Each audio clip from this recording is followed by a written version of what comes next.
Oh my God. Is Martin okay? Badly. Check on him. Check on. Does he have pulse respirations? How do If you he do does that not- from the other side of the world? Clear.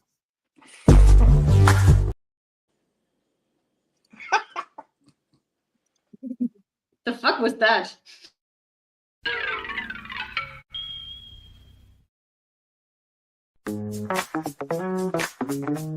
This is how it is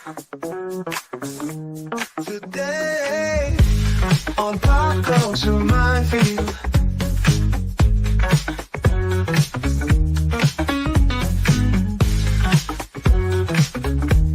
This is how it is today.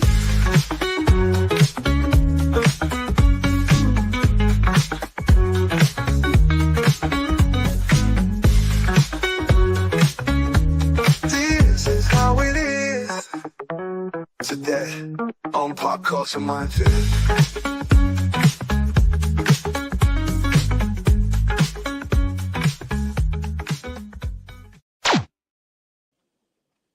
Oh my goodness, it's Monday. And I Hope already nobody's dropped the first watching. F-bomb before the fucking opening. It's one of those weeks, I guess. Nobody's watching right now, so I'm going to go promote the show. We have 4 people. That's not nobody. It takes them a while to trickle in. Well, you need to promote before the show or as the show drops. Yeah. True. So you guys carry the show while I do this. I shall, sir. I shall do it. How are you? Happy Veterans Day, everyone. Or Remembrance Day to our Canadian brothers and sisters. Yeah, that's what they call it. Loki mentioned it on his show. Yep. Christian DeLorme, our good buddy with the stripper money. That's right. He's Canadian too. Well, we could use him now. We have been doing terrible. We had a drop of 23% over the last 30 days. Yeah. Bummer. And I know a bulk of that is YouTube punishing us. It's that, and we're not a channel that's super well known for doing the super chats and stickers and shit. Others are way better than us. And also our memberships are fairly cheap compared to others. So yeah, all that together.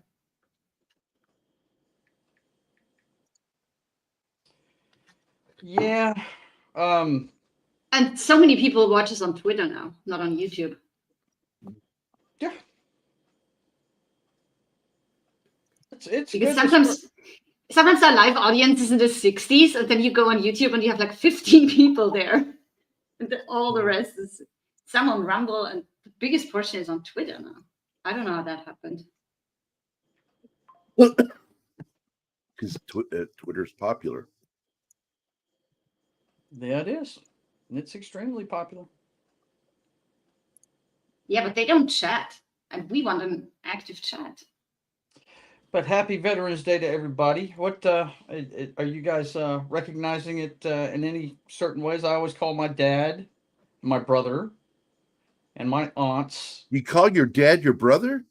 I call my That's dad weird. and my brother. Oh, and your brother. Mr. Twisting Words. I call all my relatives that are on this wall. And I usually watch a movie. Veterans Day, I usually watch Boys and Company C. That's the one I usually watch. Good film. We haven't done yet. Yeah, you should. It's my favorite movie about Vietnam. I love it. It's got Arlie Ermy in it. Hell Back yeah. where he had his teeth fixed. Right. We have to do it then. I love it. He was not very far removed from Vietnam when he made that movie. Yeah. Yeah, he was fresh. Yep. Fresh meat. The one that gets me is the little Hispanic drill sergeant, man. He is great in that flick. Oh, he's awesome. Hey, our Master Wrench is here. Hi, D-Bud. Do you think you love me? You know what? It's not showing us live. I'm on our account on Twitter, and it's not showing us live. Did you check the Pop Culture Minefield account or yours? Because Mondays you stream to I'm your on the. private. I just said I'm on the Pop Culture Minefield account. We don't stream there on Twitter. We stream to yours. Oh, that's why. Okay. Yeah.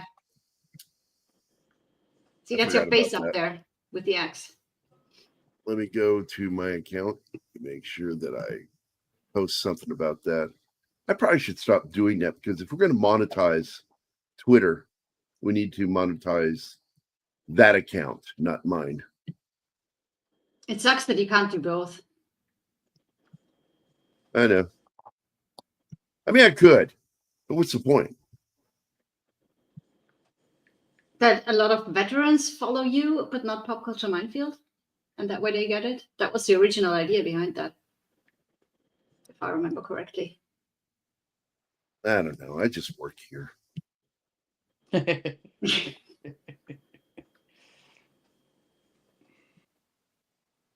like a lot of gay these like Veterans Day posts I'm seeing. That the art that people use is pretty cool. I'm looking at Ryan Kennels right now. That's a pretty cool looking flag. It's one of those paint splattered strip flags. It's pretty cool looking. They do some pretty cool art. Firefox and its sequel, Chrome. That's great.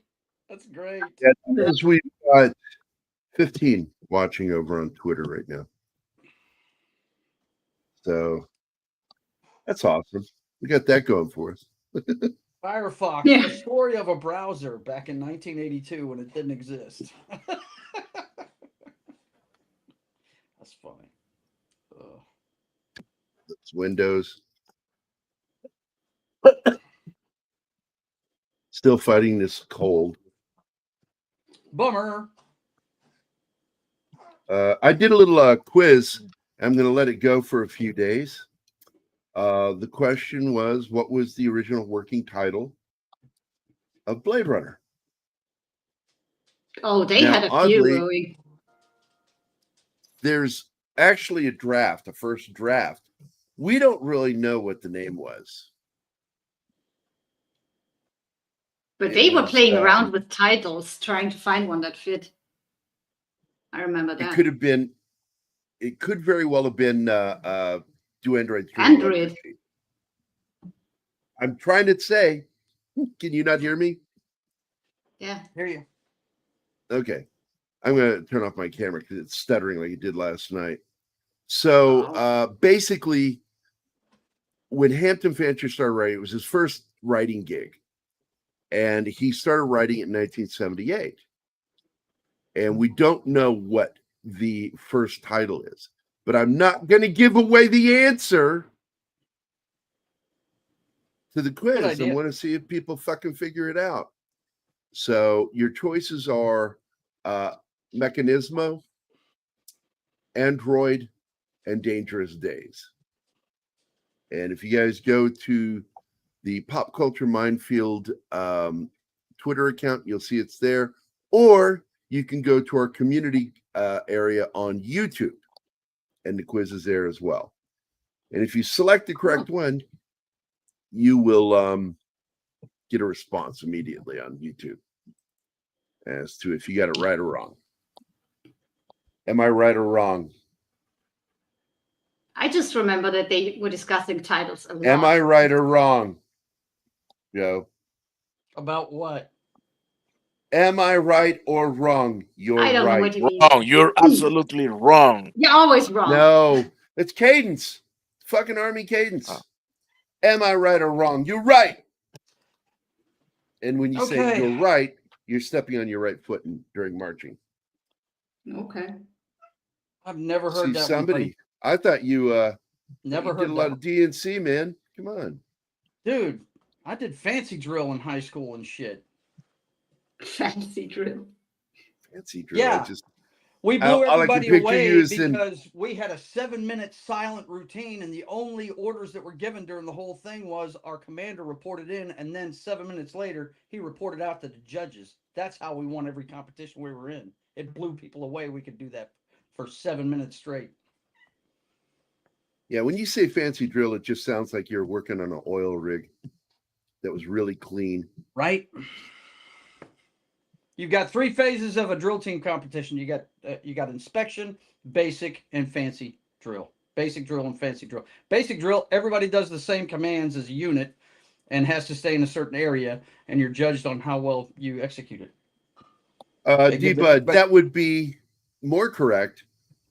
Does that 70s rock fan sleep with Electric Sheep? Yes. Yeah. We know he dreams about them. The That's question right. was, Oh, yeah. does he sleep with them? Does So who's all Mrs. here, Rock Martin? fan allow him to sleep with him? Talking to D-Bud's us, here, we all Shinsky. okay. I'm looking to see who's all here. I was going to your list. And it looks like somebody else just popped in. Read by Nature just popped in. So awesome sauce. Morning, everybody. Max Headroom was the original title. It says so in the documentary of the same name. Yeah, I don't know. It's all kind of related to this because you were looking like with the stuttering of the video, you were looking like Max Headroom. I don't know what's And I going kind on. of like. I don't know what's going on with that. I think I'm going to turn off my background thing. That'll stop it. It always happens to me when I got too many programs open. Well, turning the background off worked last night because you came back Yes, on what I camera just and it was did. stopping. Yeah, I just turned it off. So now you see the wall and the light behind me. They can't see anything with that circle, dude. They really Yeah. can't. They barely see anything on either side of your headphones. And your hat's almost completely cut off except for the bill. Yep. Now we see the combat medic. Nice. You know what I really thought was funny? I was sitting there one day talking to some people, and there were a bunch of veterans in the group we were talking. And this old lady that was in the group, and I say old lady, she's probably my fucking age. You are old. And Oh, she asks, were you in the army? Oh, me? No, I just like the hat. It looks nice. You are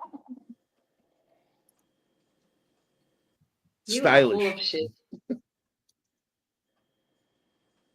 I just think it's funny when somebody, like when I'm wearing this hat, that it's sort of like, I don't know. I'm going to tell you.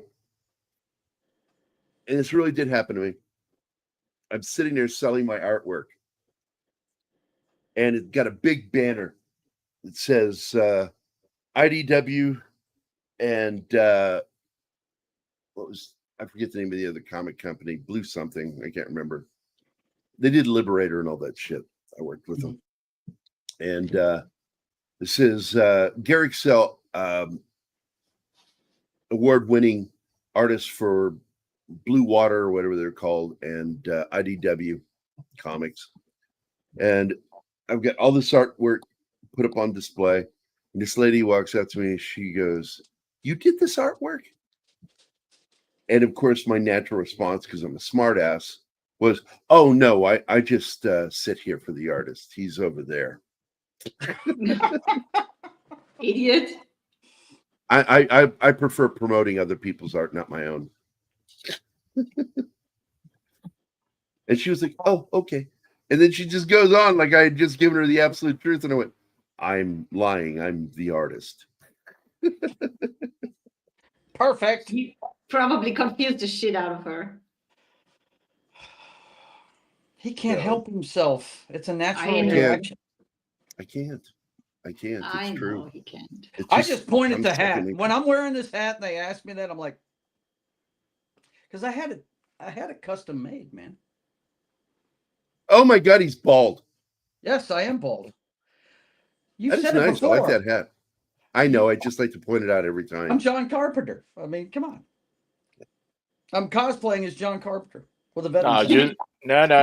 You don't look like Lopan yet. I don't have a Fu Manchu mustache. That's what I need to do. I need to grow one of those. And then I'd be the perfect John Carpenter. Yeah. There you go. Or we could say Sean Connery's lesser brother. Oh my Yeah. God. Yeah, exactly. Like him in The Rock, right? With the long hair and bald on top. And Oh, especially when he was in Indiana Jones and the Last Crusade. right. Mm-hmm. Except for Gerry, we hate that guy.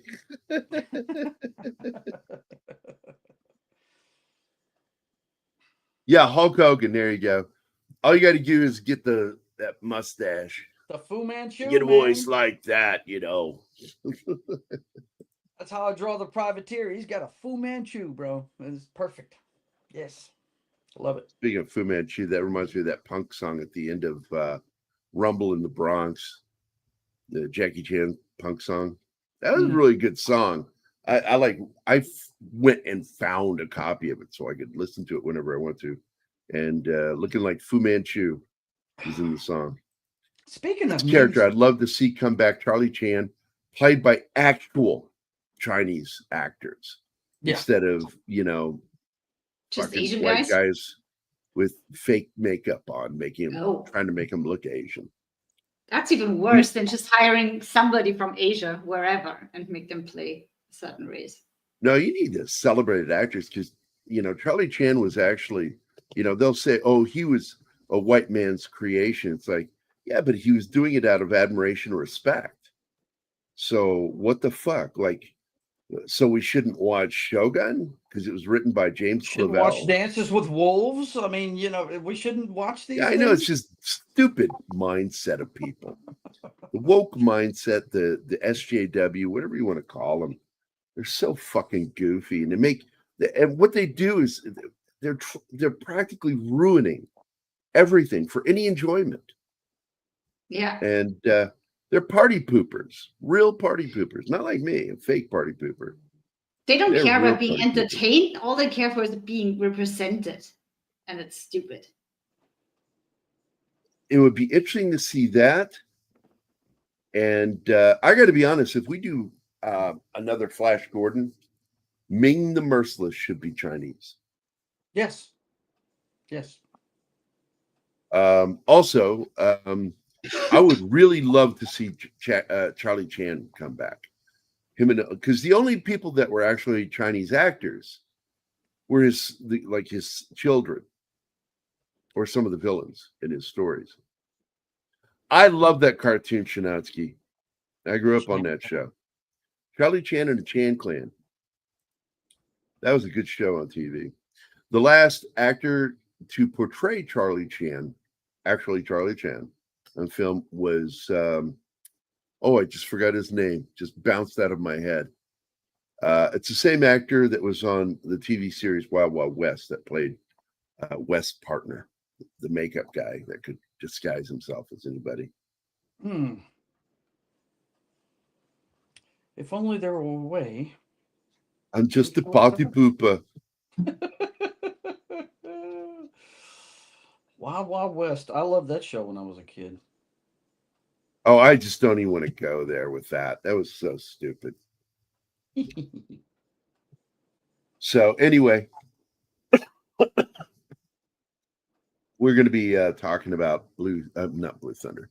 Blue Thunder's in my head because for some reason, because productions crisscrossed each other. Yeah. Ross Martin is that actor's name, buddy. Ross Martin, that's it. I love that guy, but it always bothered me that white guys played the part of Jack. Even when I was like a kid, Charlie Chan. Like, what the fuck, man? Because I thought he was Chinese, and then I found out, all the movies from the 30s and the 40s were all white guys. Yeah.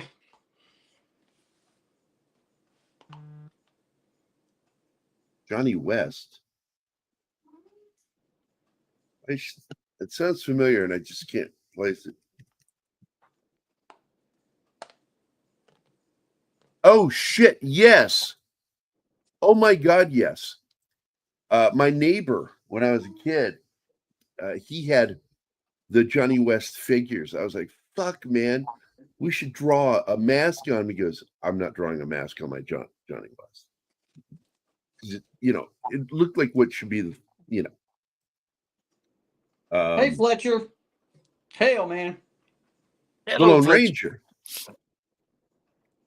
And the main bad guy, Sam Cobra, looked like Butch Cavendish.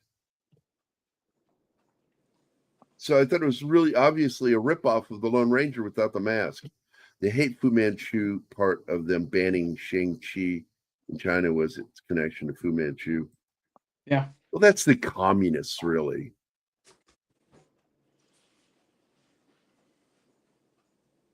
If Bruce Lee had played it, then they'd love it. Right. 11 Alpha, I absolutely do remember that. They were a heavy plastic instead of like the hollow dolls. These were solid, so they had some weight on them, and it came with horses. Oh, by the way, 11 Alpha, I had that painting as a kid in my room. I think the biggest, heaviest action figure I owned was the $6 million man. The one you could look through the back of his head and see through the eye. Yeah, pull the thing off his forearm to show his bionics. That was a pretty heavy toy. It had a lot of shit on You it. know, the funniest part was when like my friends and I were playing and we all had $6 million man figures. We're like, well, who's going to be the bad guy? Right? But we'd make that noise.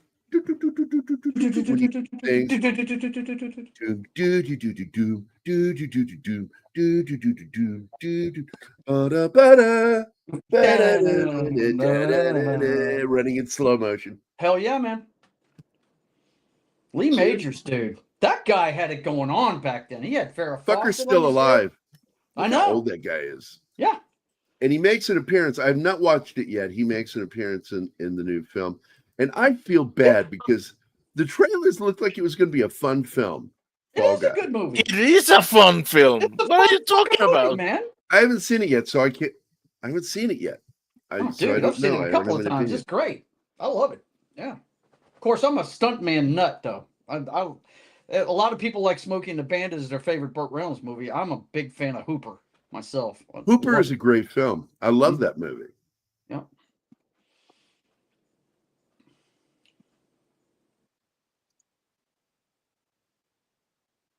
Yeah, he's in James Garner's Marlowe. And he does that kick. He jumps up and kicks the hanging light. And that was a cool moment in that movie. But that film flopped. Why? I don't know. It was Which one? What was that? 67, I think, when that came out. Which movie? I'm sorry. Marlowe. Oh, Marlowe. Okay. James Garner. And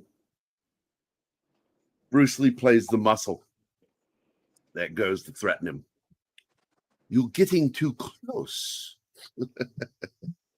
Now, I'm going to point out that Firefox has almost an identical opening to Commando. Mm-hmm. Yeah. And I think that Commando stole that idea. What I found interesting, I mean, right out the gate, they established his PTSD, but they didn't call it that. They called it delayed it's the same thing. Syndrome or something like that. Yeah, it's the same thing. I know. I just think it's neat how the lingo changes over the years. Well, he points out too, shell shock, you know, and it's got this only occurs. It only occurs during civilian downtime. It Right. doesn't occur when they're in combat mode, which in the movie they show. Yes, it does. It still impacts him. Yeah. Like right after he kills that one dude. Yep. That he shouldn't have killed. No. But he That didn't know hits any them better. hard, yeah. And he ends up in a toilet stall, fucking almost collapsing from it. Yeah. I mean, I get it. You go in combat mode, but that's not something you can turn off like that. There's always a risk of it coming. Now he through. thinks he's under attack and he's going into a defensive posture. Hi, Penny. Hi, Penny. Hello again. Oh, Fletcher's here too. Good morning. And Adega's here. What's up, man? I'm sorry my voice is rough. I apologize. Hey, Adega. But I will point out again that Martin took some snapshots. You want to pause it just for a second so I can show him the photos you took? Yeah. Martin? Okay. Yeah, it's possible. So in the film, you will see this cockpit, and that is Blue Thunder. Here's another angle. You can actually see the air intake on it. It is the exact same helicopter. They did this because the production, same company, and they had the same helicopter pilot. And because you had 3 aviation specialists that worked on this film to help with the realism and they did a pretty fair job. My problem is I'm going to levy my complaint to the reverse blue screen process they created just for this film. Yeah, And I think that the matte lines are just awful in this they movie. are. Yes. I think the movement that Apogee created with the ships looks really funky. The best shots in this film are where they film a live action model landing or taking off. Right. This scene is a really The strange scene flashback. because they've got a guy up on that helicopter firing a minigun, and then you just see bullets hit like he was firing a 30. And I'm Yeah. like, that's not what that looks like. And No. I didn't think they did a good job with this right there. No. I mean, that, it took, like, I'm in the theater and I'm a pretty clever puppy, you know, and I'm like, is that supposed to be the kid? I don't get it. I think they should have used the stunt person, the tiny. That's goofy as fuck right there. yeah. Yeah. Why They would come in you with their never visors put his down? visor up at least? That would never happen in the world. No. Once they went inside those doors, those visors would go up. It's They look fucking like RoboCop. dumb. Yeah. It's like, these are nameless fucking background actors. Ignore them. Well, I'm wondering why the pilots even got out of the damn helicopter. Right? I mean, you know. Yeah, I'm sure they had a Stupid. crew that could have done it for them. I'll tell you, So- you know, you spoke about the special effects in this. The other thing that kind of bugged me about this, and it's a great movie, don't get me wrong, but it's got some stuff that makes you go, what? Things that make you go, The soundtrack at points sounds like a World War II propaganda film. It's just way too that's- friggin' over the That's top. what Clint Eastwood wanted. He asked that of Maurice Jarre to give it a heroic theme. He did. I like the Look, music in it's this. a good composition. It's a good composition, but it really is dated in the way it sounds. I'll agree with you on that. I want to point out. I guess maybe the placement is what bothers me. You know, he just killed somebody, and that heroic theme plays, and I'm like, that doesn't sound right to me. You know. I want to point out something very interesting about this film because many of the cast, as including background actors, would end up working on films like Raiders of the Lost Ark, June. Star Wars, and Dune. Mm-hmm. Because this gentleman right here played Thufir in Dune, Mhm. 1984. He's a Very mentat good. Dune, right? That's Freddie Jones. Now, here's something interesting. Do you know who his son is? No. Nope. Toby Jones, who is in the last piece of shit Indiana Jones film. He plays Indy's friend. He was also the guy that worked for Red Skull. Hmm. That's Oh, Toby really? Jones. That's his His son? son. Wow. Yeah. Okay, I see it now. Yeah, I can see that. I haven't seen the last piece of shit rated Indiana Jones film, so I wouldn't know what you were talking about. But So yeah. I'm just I've gonna, seen I'm one gonna scene that show you. matters. So I'm going to show you guys. There we go. There's Freddie Jones. We just lost him in 19. Kenneth Colley, we know him as Admiral Piet. Yet. Yes. Yes. He's still alive, by the way. Ronald Lacey, How who we old is he? lost to cancer in 1991. He's in this film. He Mhm. plays one of the scientists that ends up getting killed at the end. Are you scientist? One of the craziest Nigel looking dudes ever. Hawthorne. Oh Is my the- God! Yes. Nigel Hawthorne is the other scientist that works with Lacey. Mhm.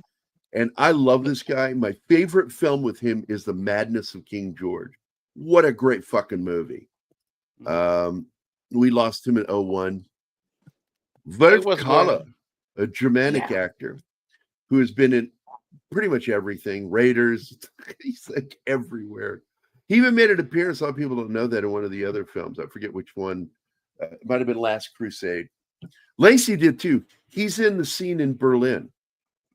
And he Ronald was Lacey. in Band of Brother, Wolf College. Wolf is a good actor. He's I don't see anything brand new for him. The last thing I think I saw for him was from 22 or 23. Hugh Fraser, we know. He's been in a lot of things. He's also one of the villains in Patriot Games. Yeah. Because I pointed him out in that film. Mm-hmm. John Ratzenberger is in this movie. He's part of the naval crew on the submarine that comes up through the ice. And by the way, the reason that scene looks familiar, because that's the exact same scene shot. It was borrowed from the movie Ice Station Zebra. Because we've known since the 60s that they broke ice that way. But great cast. Also, Kaidruf, another German actor who's been in a lot of films that I like. Oh, he was in Plays the other pilot. Three Amigos. Yes, he's the German in Three Amigos. Great actor. What a cast. I mean, this is them. Look at these guys. I mean, Bernard Behrens is another actor we know very well. He's been in a lot of stuff. These are character actors. And I like character actors because they help build the believability of a film. We got guys that worked on Star Trek, Ward Costello and Tony Papanifis. Both on Star Trek. So there you go. There's Ronald Lacey. God rest his soul. Good actor. He played Tote in Raiders of the Lost Ark. And Tote is an actual German word. Is it? Yeah, T-O-H-T. No. T-O-T, that means dead. Tot. Yeah, dead. His No H name in there. meant, Yeah. his name meant dead in the movie. So If you spell it with a D instead of a T at the end and a capital T in the beginning, it means death.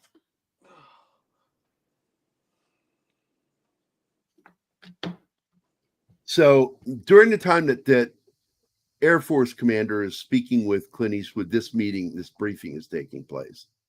So we keep going back and forth between the meetings.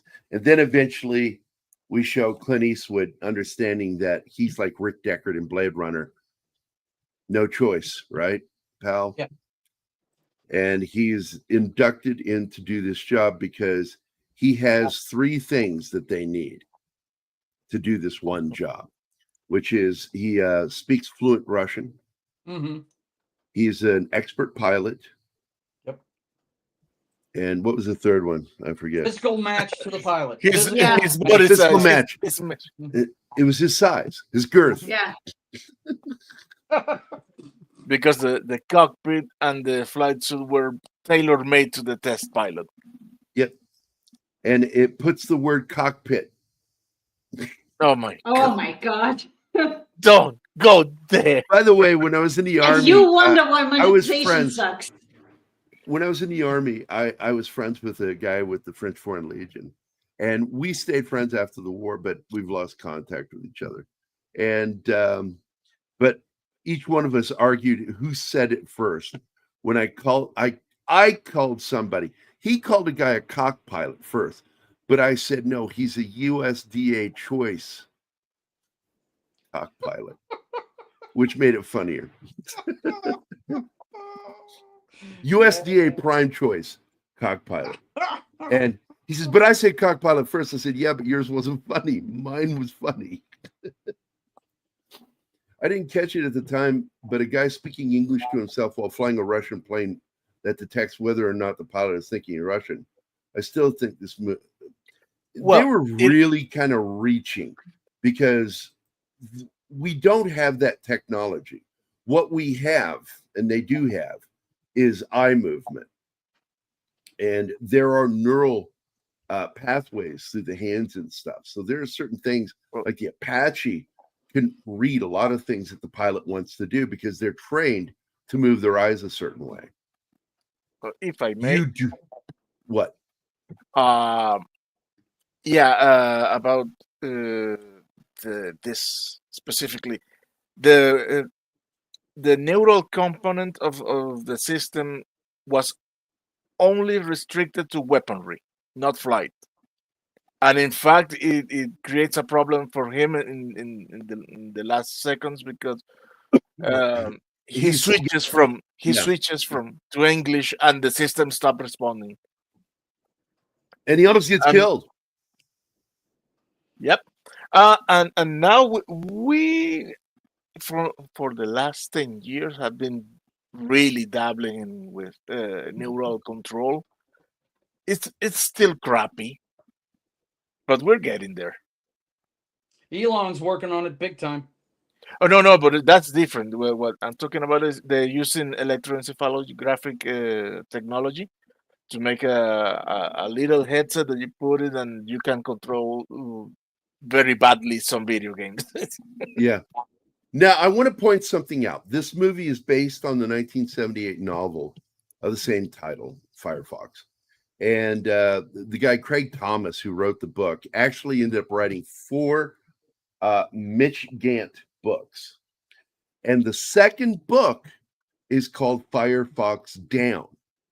Now, the interesting thing is he really liked what Clint Eastwood did here so much that when he wrote the sequel book, he based the plane off of the design in the film and not the one he designed, which was basically a MiG-25, the Yeah, Fox Bat, and basically he really liked it so much that he kept that as the design, that it was more somewhere between a fighter and the SR-71.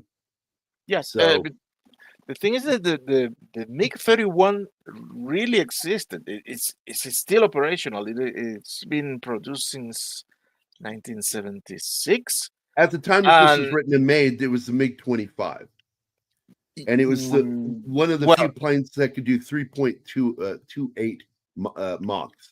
yeah, and Mach basically 3.28. the 31 is a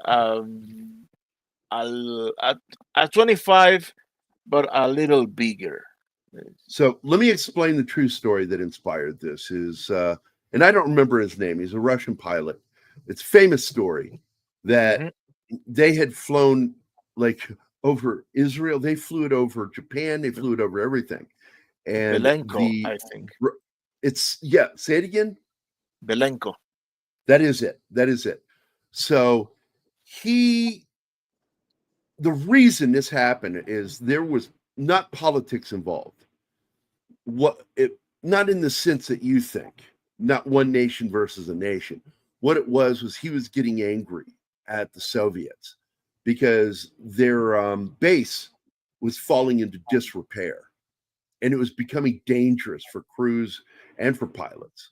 And he got so fucking angry after he had repeatedly told them, listen to me, we've got a problem.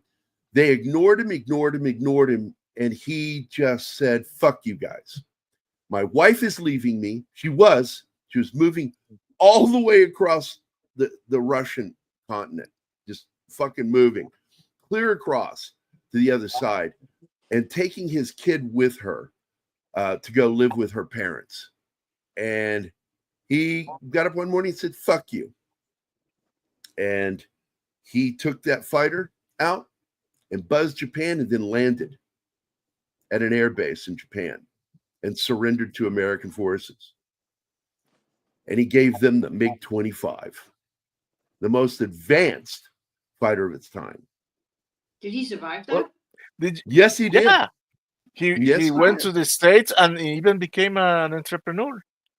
And Wow. not only was he the inspiration for this story, he's the inspiration for Sean Connery's character, Admiral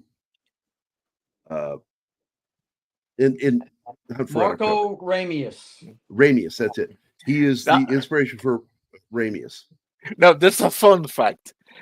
When he landed the Fox, but he almost crashed against a passenger airliner. Yeah, and then he landed. I think he rode 250 meters out of the track because it was a very small track, Yeah, and the small he yeah. he had to wait there for hours. to get captured because the Japanese radar couldn't detect the What? plane once when it has landed. Yeah, because it had certain stealth features. So I want to point out something here because I stopped for a reason. When I went into this discussion, I stopped on him right here at fucking pose. Damn it. Right here. Because I went into talking about the sequel for a reason that we could conceivably get a sequel today and have Hugh Jackman play the character. Very easily. Yeah, Play Mitch Grant. I can see Or that. his son? No, play him. Yeah. No. I mean Scott. I think he looks a little bit like him. I think Hugh Jackman looks more like old Clint Eastwood than his son does. Yeah. I really do, and I think he's a better actor, to be honest. But it would be nice because Malpaso has certain rights to it. So if he wanted to use his own son, he could do that. But Mitch Gant needs to come back because the second book, what I was trying to get to, was it takes place immediately after the final scene of this film. It is an absolute direct sequel to the movie, more the movie than the book that he wrote. And Yeah, if you've never read it, it's called Firefox Down. It's still available. You can actually buy all 4 of the Gant books together on Amazon. I get you thinking with Hugh Jackman because it's time sensitive, right? Because Clint would want to make it before he's gone, and it's going to take a couple of decades for Scott to start looking like him. Yeah, I know. By the way, I will point out that this is the scene right here where he is now watching footage because he's already accepted the fact that, yeah, I've been volunteered. I got you.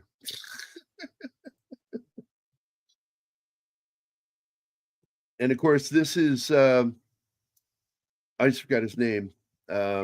He's an American smuggler. Leon Smuggles. Leon Stagler, I think. Something like that. Close. It's not it.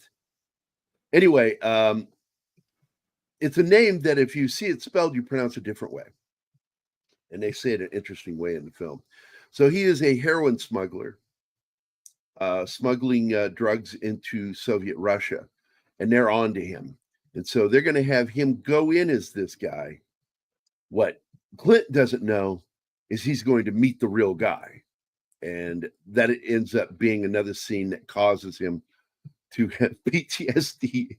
Well, the way they switched them out and killed the other dude off is pretty funny. Oh, I was not going to tell him. I was going to let him see it happen. Okay, never mind. That movie is 40 years old, Gerry. And no spoilers.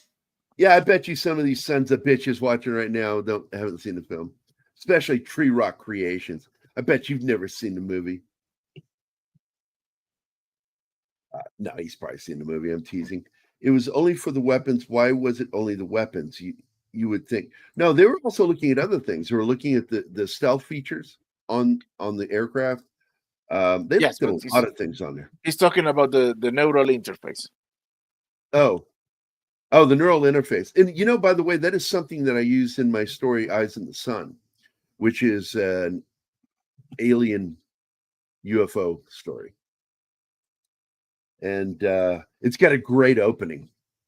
I love stories where the main character, doesn't know who the fuck he is. He wakes up in a hotel room with a dead hooker and 2 guys in black suits, all dead. She's been shot in the head and they've been electrocuted in the middle of the floor. One guy's hand is melded to the doorknob of the bathroom. Yee. I like writing mysteries. Who may not have seen this. Yeah. And if you haven't seen this, I'm telling you, go watch this. Agreed, it didn't age well with the effects. Apogee, I think. Look, I'm going to tell you how this film started. It started with Douglas Trumbull. And by the way, I don't know if you guys watch The Truth Is Out There. My friend Mark D'Antonio is going to be joining me to talk about Doug Trumbull, because I was a big fan of Doug Trumbull. And Doug Trumbull was set to work on this film and began some of the initial work on this film, because he's the one who brought in Greg Gine from Star Wars, Lucasfilm and all that shit. He was one of the best prop makers, miniatures going. And he was the one who helped design the Firefox for the movie. And but Ridley Scott was making Blade Runner, and the original special effects team that got paid money to create the effects of the spinners didn't go very well, and it looked like flying bricks. So they begged Doug Trumbull to join them, and he saw that as a challenge, even though this movie's a challenge, because they're going to do something that had only been so far successfully done on Empire Strikes Back, and that is blue screen against snow and sky. And this is 2 years later. Well, technically a year later, 1 year later after the release of Empire, they started shooting this. And so Doug Trumbull quit, and Apogee was brought in. Of course, that was headed up by John Dykstra, the guy who created Lucasfilm, but didn't want to stay with Lucasfilm. He went on and created Apogee. So Apogee was in charge of this. And for the film, they created what's referred to as the reverse blue screen process, which is just a weird process where you film the model in front of a black. And they had to do this because Clint Eastwood didn't want flat paint used on the model. He wanted gloss. He wanted this thing shiny and pretty. No aircraft would be designed that way. But he wanted that. That's what he wanted. So they're like, okay, how are we going to do this? Because we have the blue screen process, and with the glossy ship, there's a problem because it'll reflect the blue screen. And so it'll put holes in the ship on film. You'll be able to see through parts of the fucking ship. They're like, how are we going to do this? So they did what's referred to as the reverse blue screen process, where they shoot the model in front of a black screen.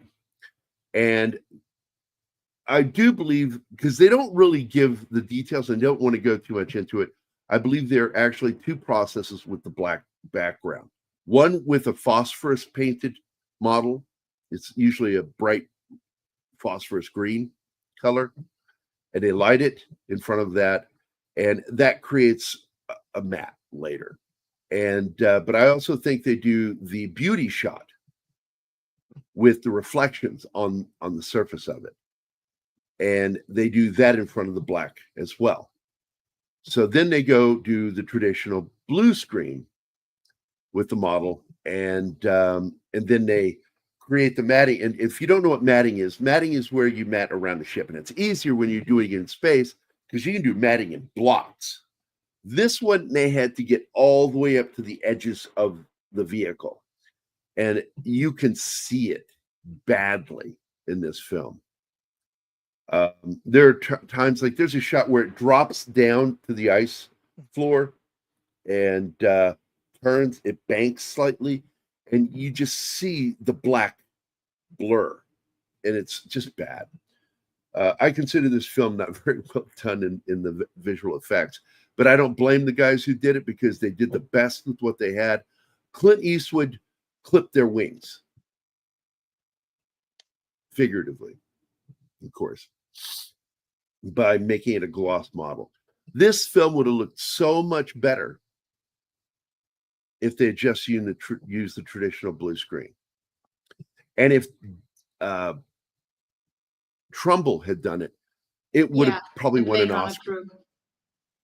Because Doug Trumbull is a master at doing that stuff. Far better than John Dykstra. I'm sorry. I love Dykstra, but his daughter's a cunt, but I've always loved his work. If you don't know who his daughter is, go look it up. She was a Me Too person, and she falsely made allegations against that dipshit that did the Talking Dead series. He's a comedian, Chris Hardwick. Made false allegations. Finally, he was cleared, and she's got fucking mud all over her face. I hope for the rest of her life because she tried to destroy somebody's life.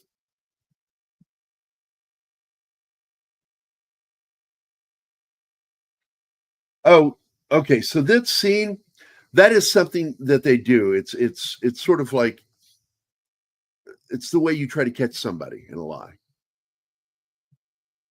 You tell them, I know you're lying. Well, of course his papers were in order. But he's telling him it's not in order to test him. That's why he smiles when Clint Eastwood grabs his arm. He goes, Yeah, that's a big fuck up. Gotcha. So he just totally loses screwed. it. He freaks out. He freaks out. He doesn't keep his cool.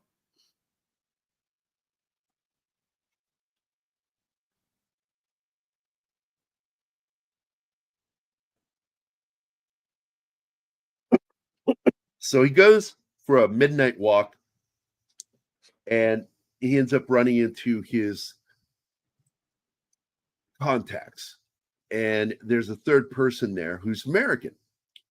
And it is actually the real person, the drug smuggler. And he I thinks couldn't he's find part his of the name. plan. Yeah. I was looking for it, but it's nowhere.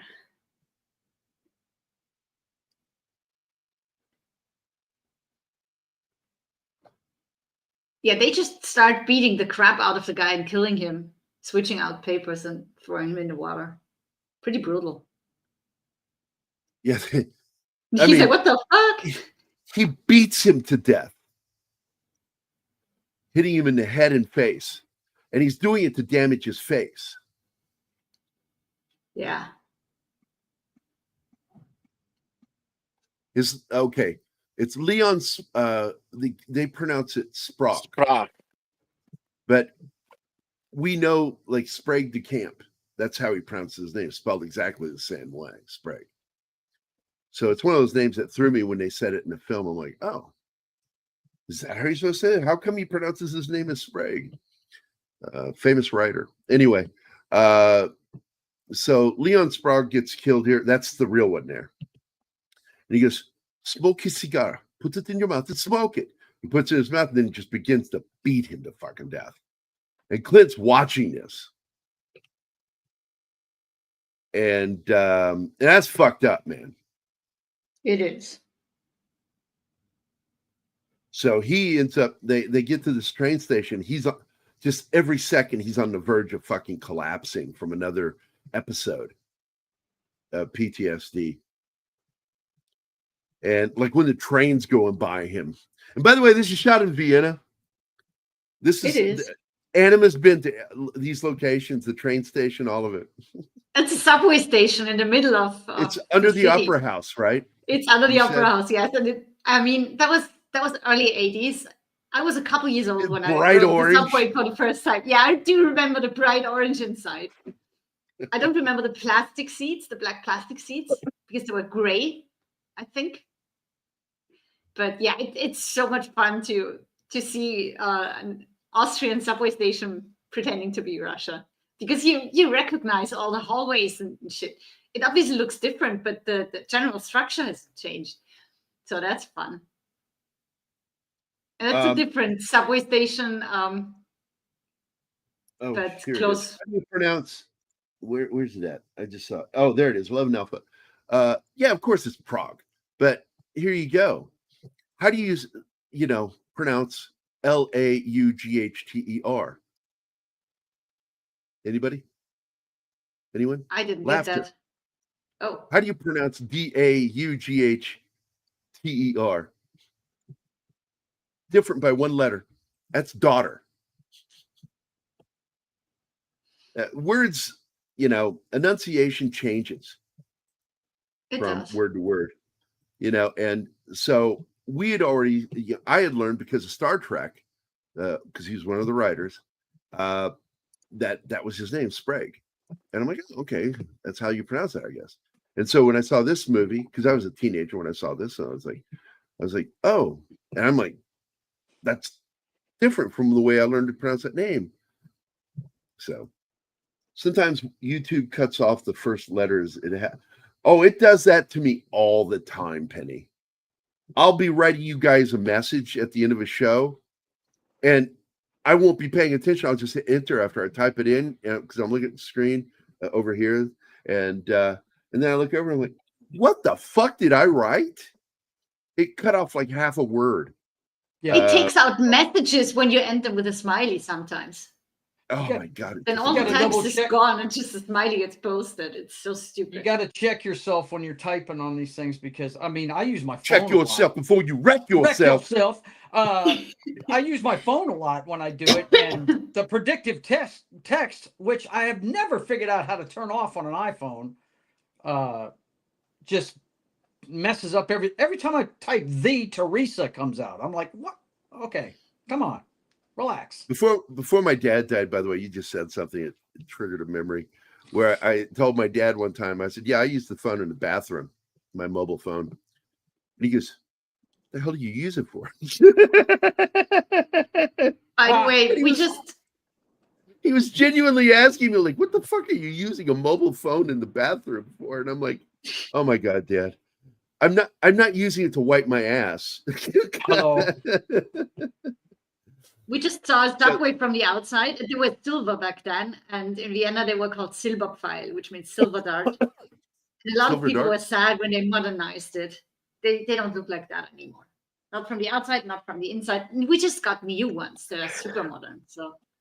So we just saw him go through his first almost episode where the train's going by, and along with the sound of the train, you see the girl being blown up in the explosion, which I think is what that's supposed to be. And the sound of the helicopter, the Sikorsky.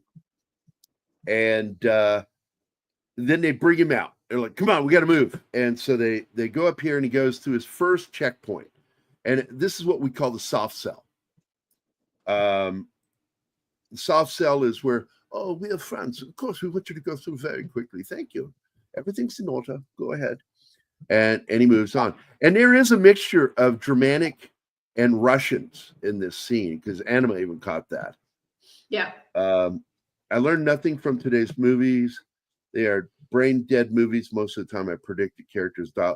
Oh, dude. Oh, yeah. As a writer, I predict whole movies.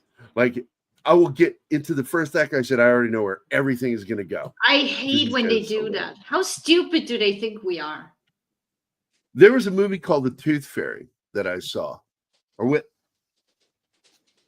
it was Darkness Falls. Darkness Falls about the Tooth Fairy. And because there were two Tooth Fairy films that came out around the same time.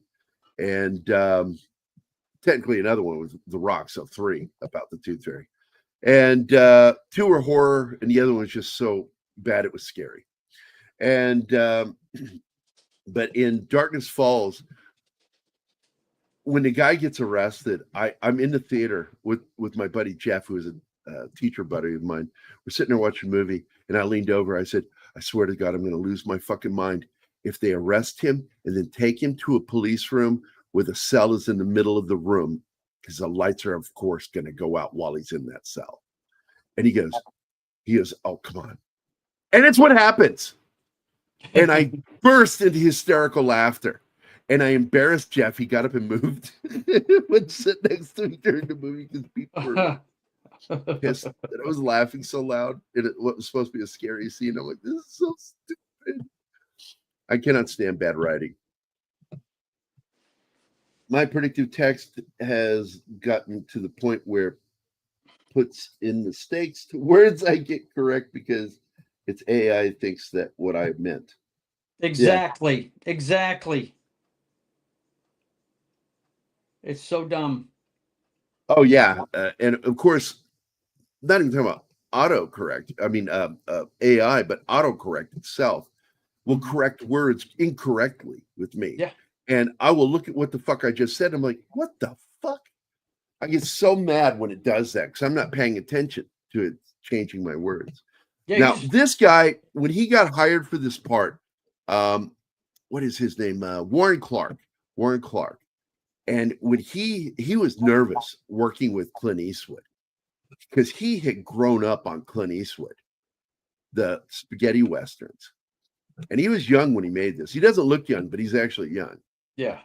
And he finally had to have his first conversation with Clint. And Clint said something to him, and he said, "Well, I watched all your movies back in the 60s when they came out." He goes, "You must have been a child." And they warmed up to each other, and they became very friendly during the making of the film. And he said that Clint Eastwood is probably one of the most easygoing directors you'll ever get. He tells you what he wants, and you best do your job. But that's why he hires people like he does. He hires great actors that he knows he's not going to have to give too much direction to. He'll explain what he wants, and then they do it. And he doesn't go action, by the way. That's the other thing I like about Clint. He'll go, "Okay, go." Yeah, And the reason why, from Go what ahead, I Jeff. understand, he's one of these one take guys too. He doesn't do many retakes. yeah, he feels that if it works, it works. He doesn't want to overdo it. But he does this because he came up working in Westerns. And when directors would yell action, it would always startle the horses. Wow. So when he started Wow. directing, he didn't want to startle people. He would just get very quietly go, "Okay, go." And he'd do a gesture with his hand. "Okay, go." Mm-hmm. So he never says action. Now, here is the hard sell guy. He is there to see the papers are in order, but say they're not, in order to evoke a reaction from the other person. And he gets the right reaction from him at first. He's, "Check them again. I know they're right." That was a perfectly good response. But then he intentionally reaches into his coat. And that's when Clint makes a mistake. He should have never done any action. He should have just complied all the way. Right. Look at them again. That's when he says it.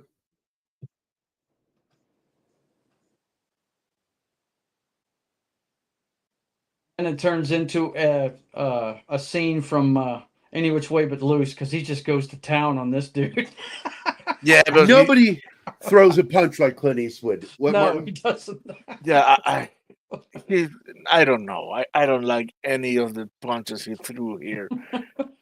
It looks so fake and so. And I was seriously, Clint. He has long arms. Yeah. And he does know how to fight. Yes. And so he throws punches correctly, but he does a lot of reach with them, which is something that I learned not to do.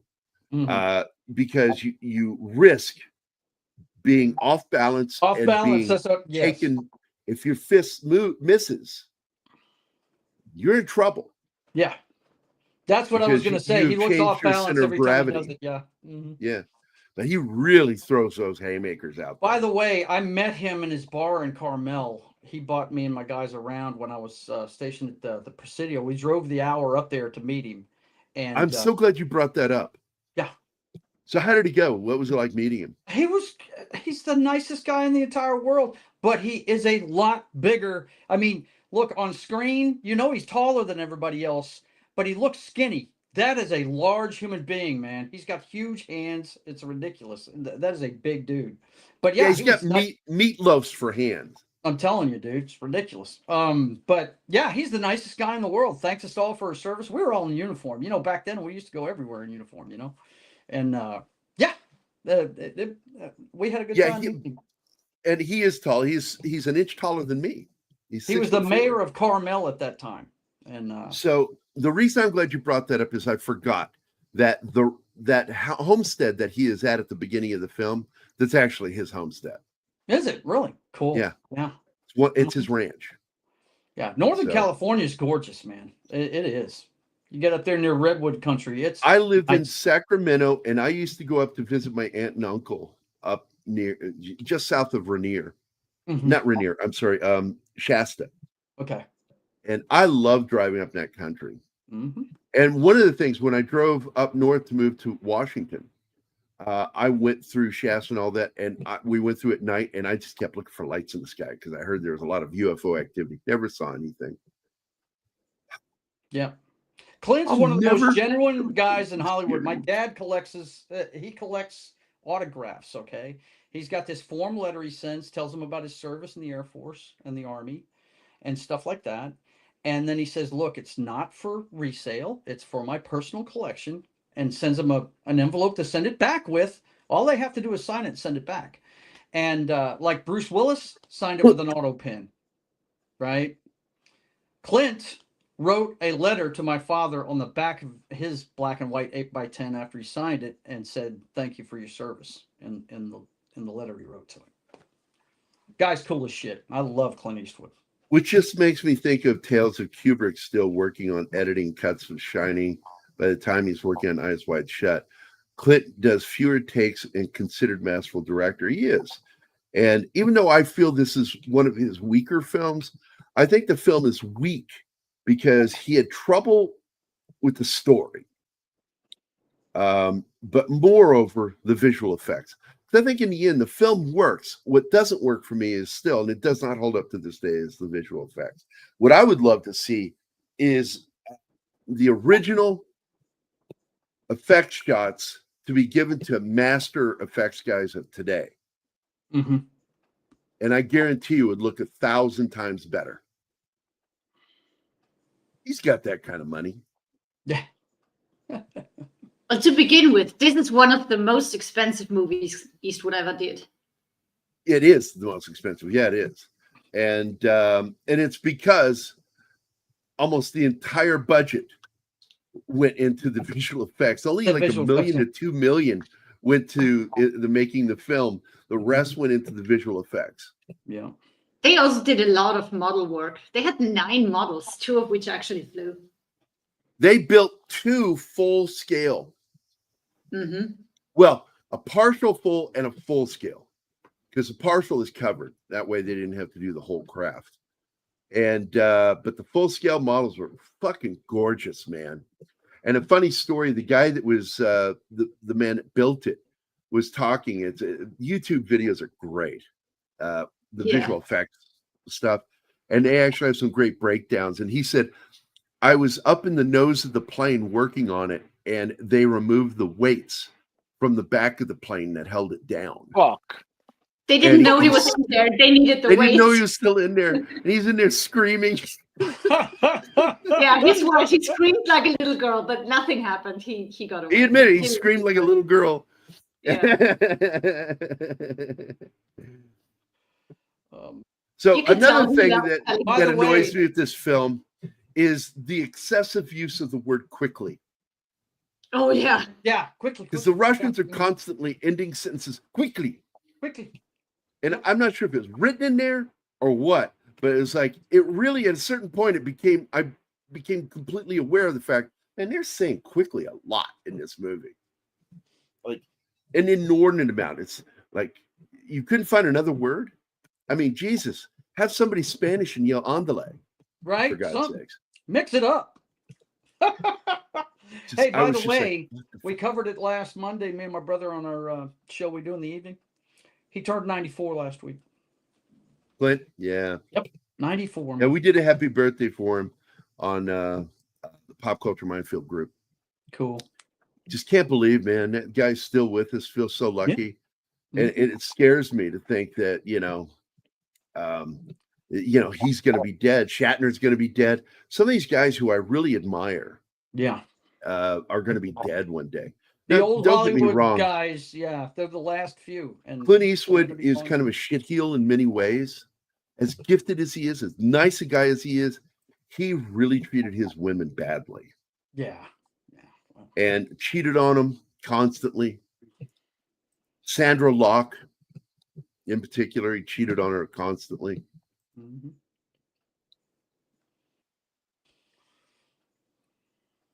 Clint Eastwood has an ASMR voice. Okay, I want you to stand right here at your no ad-libbing, or you'll be deemed unlucky punk. You feel lucky, punk? Again, Austria. So the locations that they shot were Austria, Iceland. They shot at the air base there in Iceland. I think they used And- Austria for the Vietnam scenes too. No, they used California. Oh, It's California. because they did. If they you did look, use, the one just hill like- behind him is the one from MASH. Really? Wow.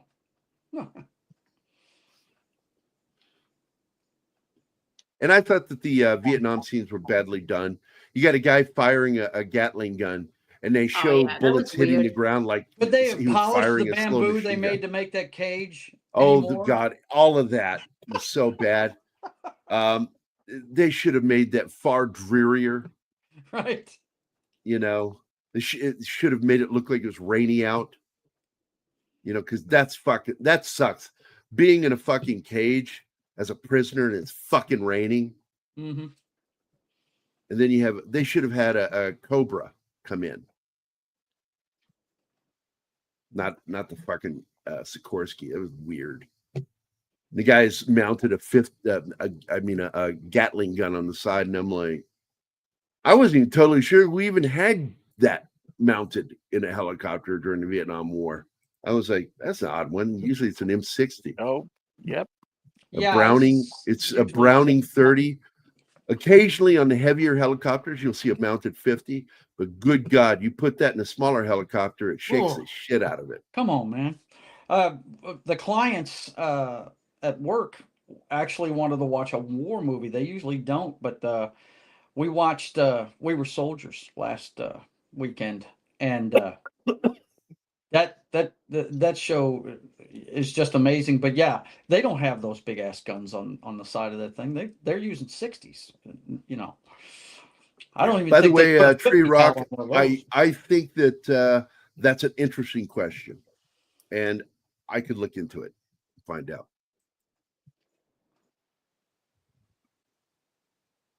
And there he is. That's one of the villain from Patriot Games, the English assistant to the prince. I mean, that's the Duke. Yeah.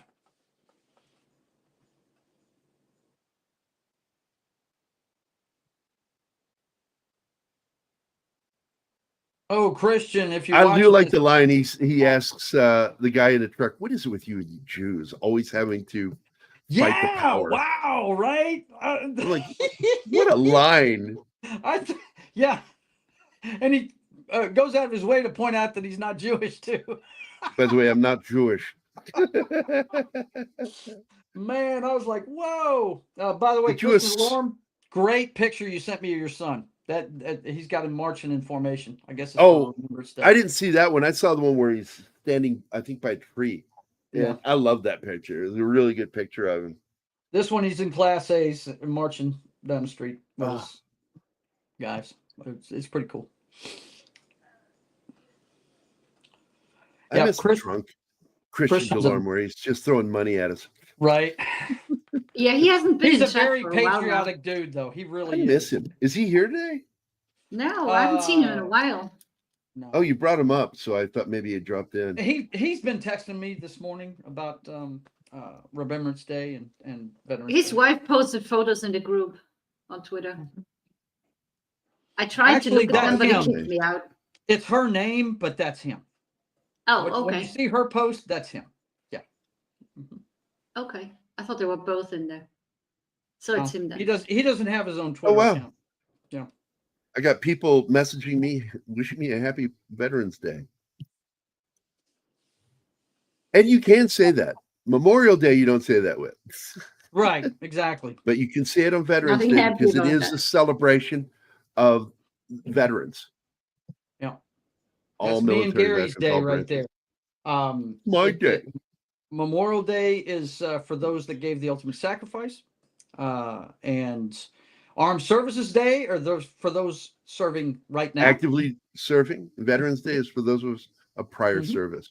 And I was at the pharmacy and I cracked everybody out when I was standing there with my cane, and I'm talking to the pharmacist and she says, "Do we work Monday?" I said, "Yes, it's not a federal holiday." Yeah. So yeah, you'll be working. She says, "Yeah, you have to work." I said, as a veteran, I used to get really angry that they fucking made me work on the day that was meant to celebrate my service. So I just made it a point to always call in sick on Veterans Day. Right? It's my day. It's my day. Taking the day off. What are you sick with? Old aches and pains from having served your fucking country. Right? From standing Taking that the day wall, off. bro. Stand to and be counted, motherfucker. I literally Glenn stood on Flem a is in the wall. house. Glenn, you Hey, limey Glenn. bastard. Boy, they sure love to hire limeys as Russians and Germans. And nobody gets Tell mad me about I'm wrong. Tell me I'm wrong. They Nobody suck gets at mad playing about it. Germans, though. They can't really pronounce German in a way that it sounds German. There's one actor Yeah, who they did a pretty good do. job. You They absolutely complimented. do, Alpha. It's not an important day over here. We have one day every year where it's about the military, and that is the day that the state was founded. That's when the military people get to show off, and all other organizations like the Mountain Rescue, Normal Rescue Services. That is October 26th. Other than that, there's not much going on. Zoe asked me when she was little. She said, "Dad, they're having a big parade today, downtown Lebanon." I said, "Yeah." She goes, "It's the Veterans Day parade. Are we going?" I went, "No, because I am one." Yeah, the parade's for me. And she was like, "Oh, I don't need to go. I am a veteran. Every day's a parade for me." Right? She'll tell you I was a dick as dad. She doesn't need to tell us. We know that. I was fixing to say it doesn't. Well, you've seem heard like from it's- her. She's told you what a Oh. dick I was. It's a miracle she turned out so well. Because One of she's my awesome. favorite. I think it's because I was a dick to her that made her so well rounded, and her sense of humor is so sharp because of that. Because of the way I Oh, she's raised got her. that from you, know that. Oh yeah, she's got a great sense of humor. She'll make me laugh sometimes. I'll fucking gut laugh. I'm like, what the fuck did you just say? Well, it's been my experience that most people in the medical field, period, have got the darkest sense of humor of any Oh, human yeah. beings I've ever met. Absolutely. You don't survive in that field otherwise. Yeah. My wife, Foxy, has a dark sense of humor, man. She'll laugh at shit and I'll look at her and go, what the fuck? We were sitting at a pub when she turned 21, and she had a couple of beers, and she got a little snarky with me and called me bra. And I looked at her and I said, "Bro," I said, "Let me tell you something, young lady. You're not too old for me to completely wreck your fucking emotional and psychic mind. I will fucking destroy you. I will make you cry in front of everybody. Call me bro again or bra." I was fixing to say, did you tell her you weren't from Arkansas either? Yeah. I mean, come on. Bra. Oh, there he is. That's the great English actor Nigel Hawthorne right there.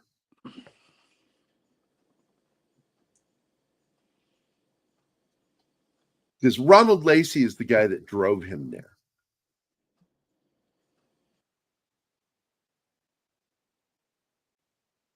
Yeah, Hawthorne's really good in this. That's the one scene that I remember a lot from this movie, and it's later on whenever they cause the diversion and they get caught. And that's What I so do fun. like with those characters, though, and tell me what you think, is that yes, both of them die. Yes, All of they them give die. it up. They But give at it up least for it. Yeah. Hawthorne and Warren Clark's character was Pavel.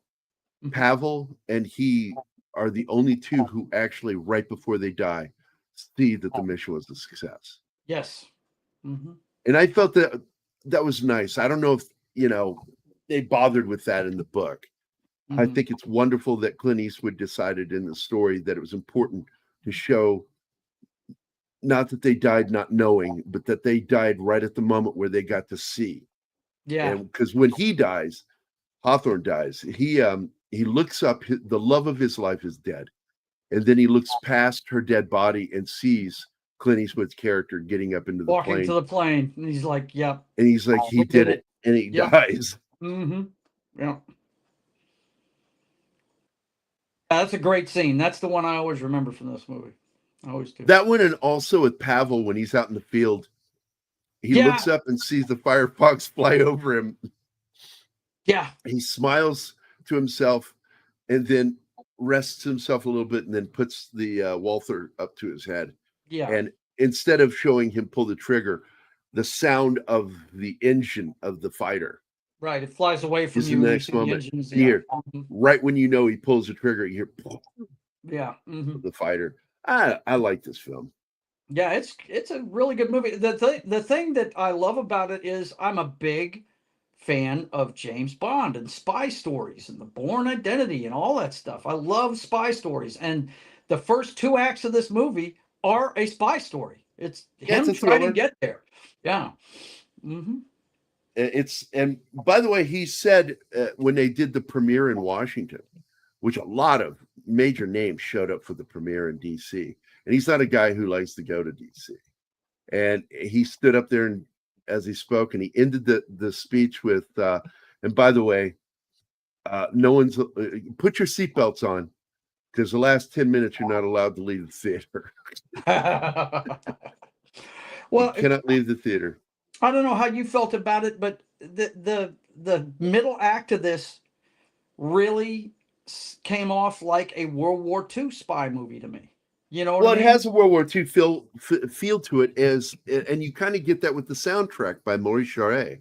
Mhm. He is a great composer, but he kind of went to the old school, ba, ba, da, da, da, da, da, you know, Yeah. kind of like Yeah. The anthem exciting thing. Yeah. Mhm. Yeah. Yeah. And it can be off-putting to some people, but I got what he was going for, that he's going for that old heroic feel. Yeah.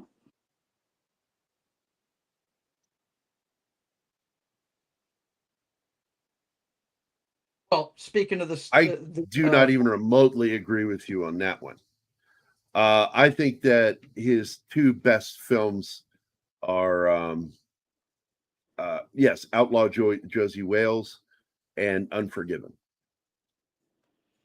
Yeah. In I fact, think, when he did Unforgiven, I don't think he's capable of making a better film. well, see, I lean towards Outlaw Josie Wales myself, but I recognize the merits of both movies. I mean, And the funny part of Outlaw Josie Wales, it triggered my dad's OCD like crazy because he's one of those continuity guys that pays attention to continuity in a scene. mhm. And the changing height of the sun during the final act was, my dad was just on like, oh my fucking God, can you pick a time of day? Is it morning or is it fucking high noon? Shit Pick a like that can time. drive you crazy. I understand that. But I told my dad, I said, you got to understand that a bulk of that film was out of his pocket, and he was forced to shoot some of this stuff as fast as possible Right. in order to not lose too much money from his Is own it- bank account. Is it me, or in that final scene in Outlaw Josie Wales, is that an allegory for the Vietnam War?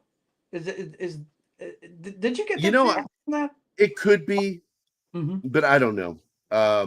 It shows. Oh, by the way, he was getting ready to fucking kill that guy. Yeah, the he was. pilot brought that open hand back. He was going to hit him with the palm of his hand. Yep.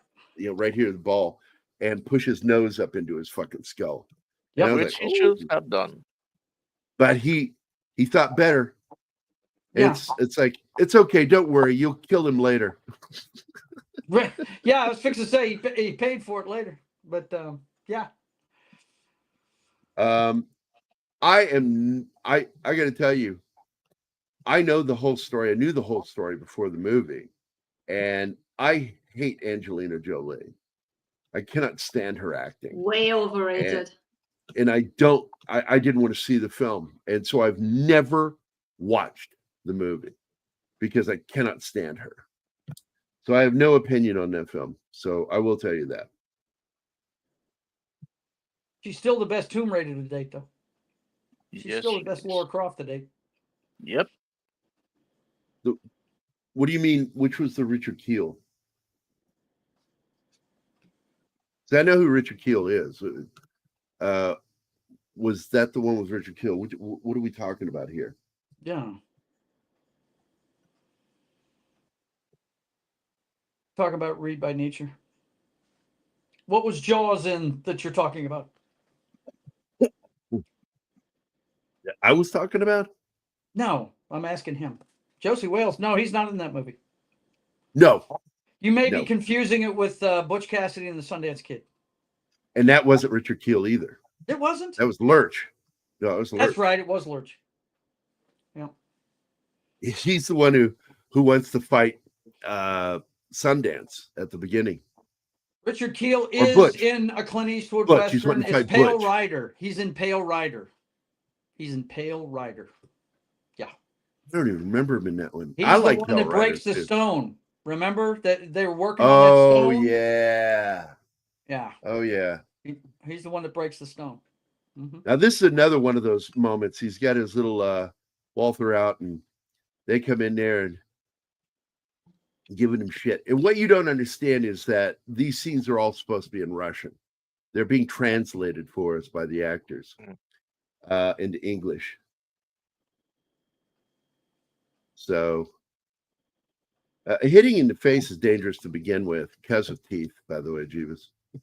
That's why I don't punch in the face. I punch the jawline underneath. I do a lot of uppercuts and hooks. Even the hooks are slanted upward. It's how I've knocked guys out quickly. You jar their spine when you do it. They jerk their head fast, and it's either one of two things is going to knock them out: the brain trauma, the brain slapping inside the skull, or the popping of the neck that turns everything off.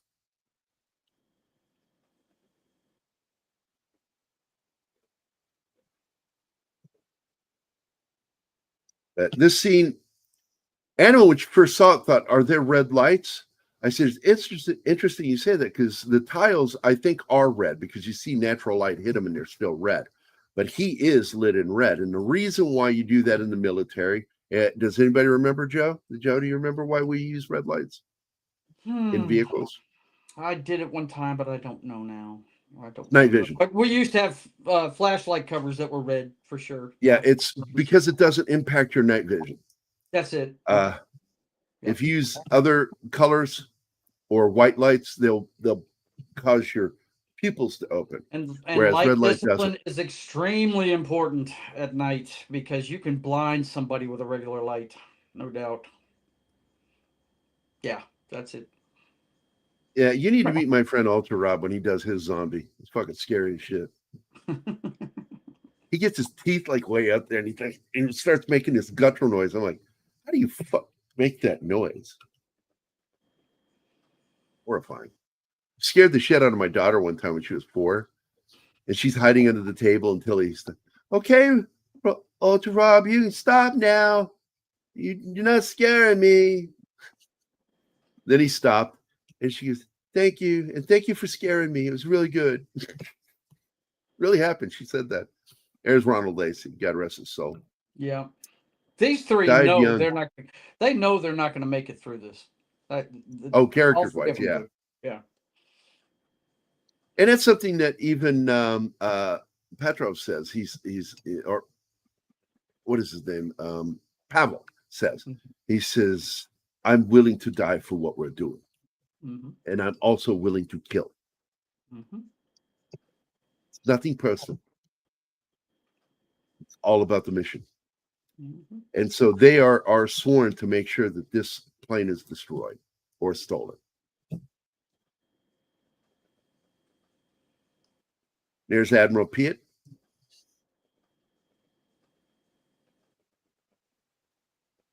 I love the moment when they get the drawing of Clint Eastwood. Yeah. He's like, "Wait a minute. I saw this guy. And he was also talking about the dogs." Yeah. He relayed the same orders to me. Yeah. Here. That was just before the shower scene, because that right after that they go in the showers searching. Yep. Now, a German actor, Klaus I can't pronounce his last name. Honey, will you pronounce it for me? Anima.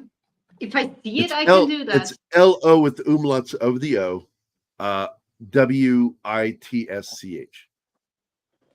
Löw something. Lovish. Löwisch.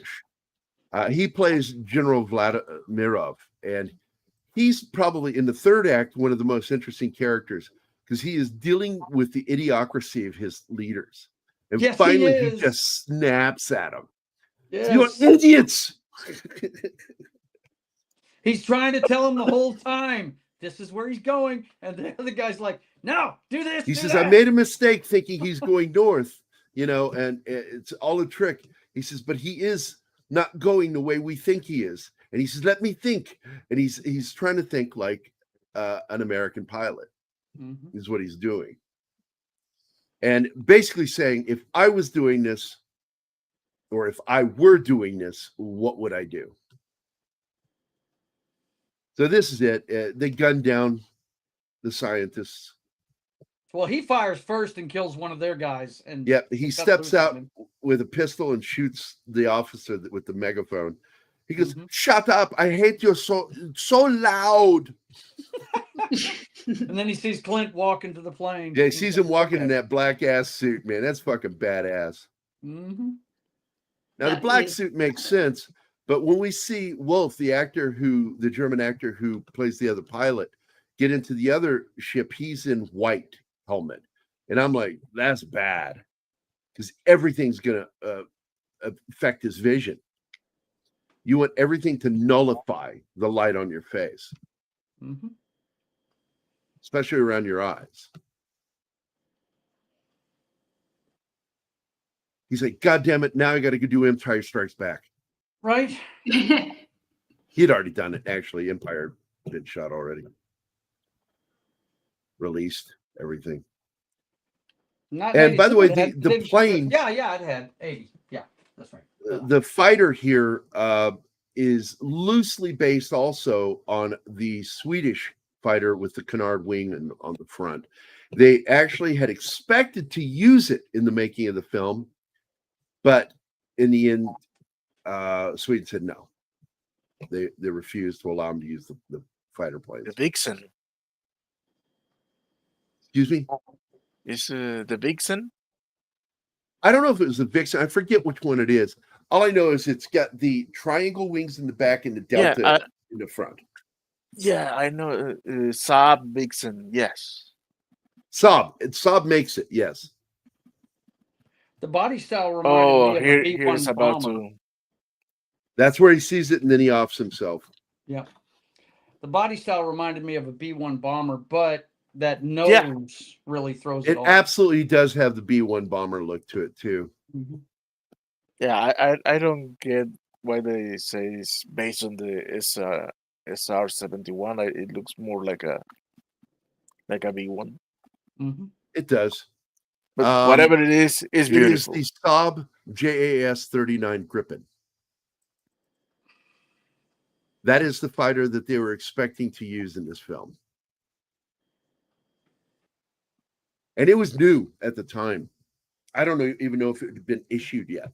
And I think that played a part in it, that the military hadn't even used it yet. It was still a test plane.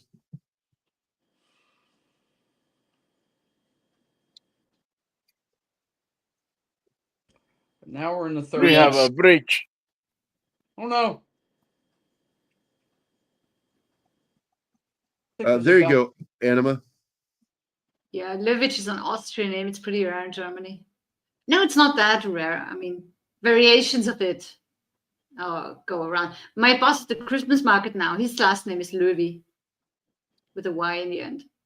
My response to that, Jeeves, is yes, it's got a beak and teeth and everything. Tentacles, my too? God. Good Lord!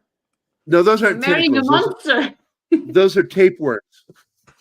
Ew. Trying to Shut the escape. fuck up. Weirdo!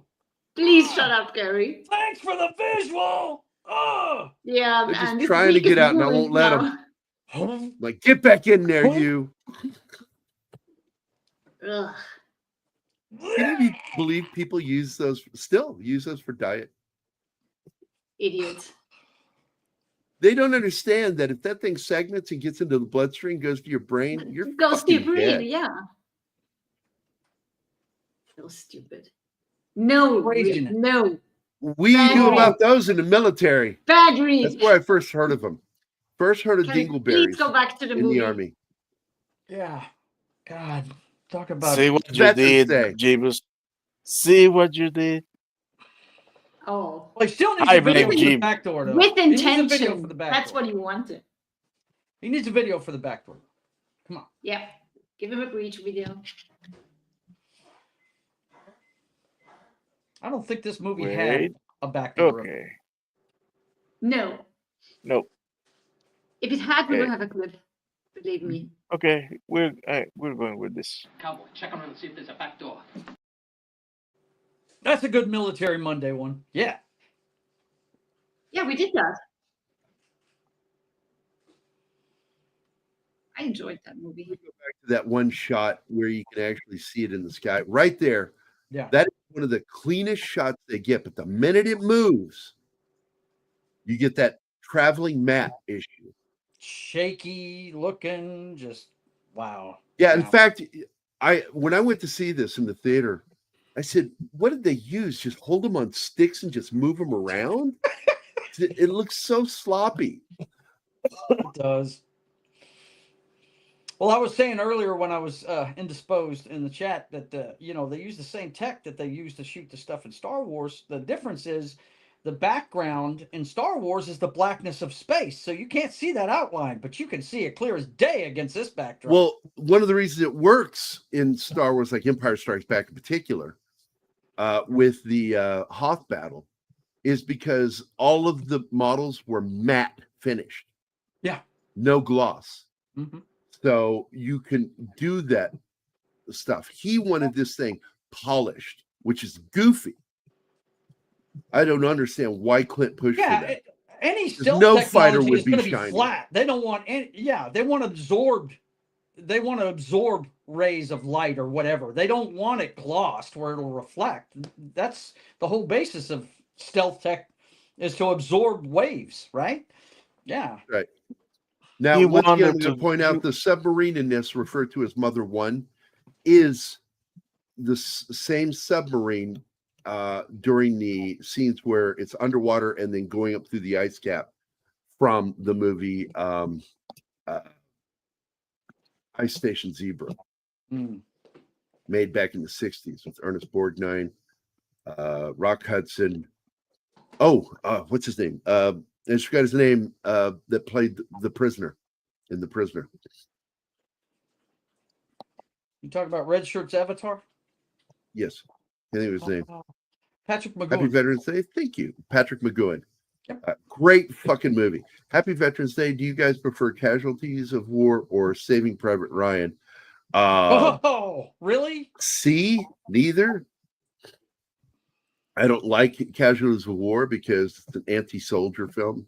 Yeah. My boss worked on it. He tried to do his best. It working with glorifies one of the worst things he works that with can happen in war. It's just, The guy's a yeah. commie. The guy's a commie and hates America. Saving Private Ryan, I have so many problems with that film. If you were to edit out all of Spielberg stuff and just left in the combat scenes, I'd like that movie. I'd have I to go do with like D. certain parts. I haven't seen either one yet. You haven't seen either one of them? I don't think we'll ever watch No. Casualties of War because I'm so anti. There's no reason Alma. to. I know, but you do want to make a show about Saving Private Ryan because Dale Dye worked on it. Well, yeah, because Dale worked on it, and I'll of course do an interview with him, have him jump on for 20 minutes. That would be Which, cool. by the way, I reached out to Tom Conkle because Tom and I will be doing Road Warrior at the end of the month. Oh, nice. This weekend we are doing. What are we doing this Saturday? I forgot already. It's Tom and Gerry. I don't know what he shows. Oh shit! What movie are we doing? Planes, Trains, and Automobiles. Okay. He really wanted to do that this month. It kind of threw off the sci-fi aspect, but I'm like, you know what? Thanksgiving, yes, let's do it. Let's do it. So we're doing Planes, Trains, and Automobiles, and then I want to do the week of the 30th On Wednesday, the last Wednesday of the month, I want to do Mad Max. And then on Saturday, we'll do, or we might do it on Friday, because now we're going to do movies on Fridays. We could do The 80 Mad Max on I think that's fine. Fuck you. I couldn't understand what you said. The day the Earth stood still. I think that's set up for Friday. That's A lot this of week. shit Yes. that we need to watch. Yeah. It's a classic film. Day the Earth Stood Still. Yeah, but I haven't seen Rennie it, so I is need to find time to so watch it. good as the alien in that. There he is. There's Wolf.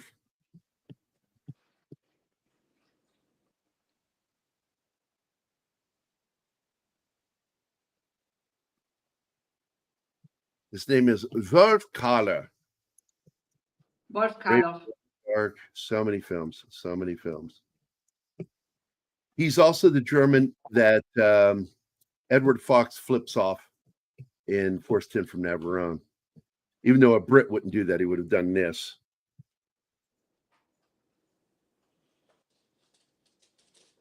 I do like that film, the Hal Moore story.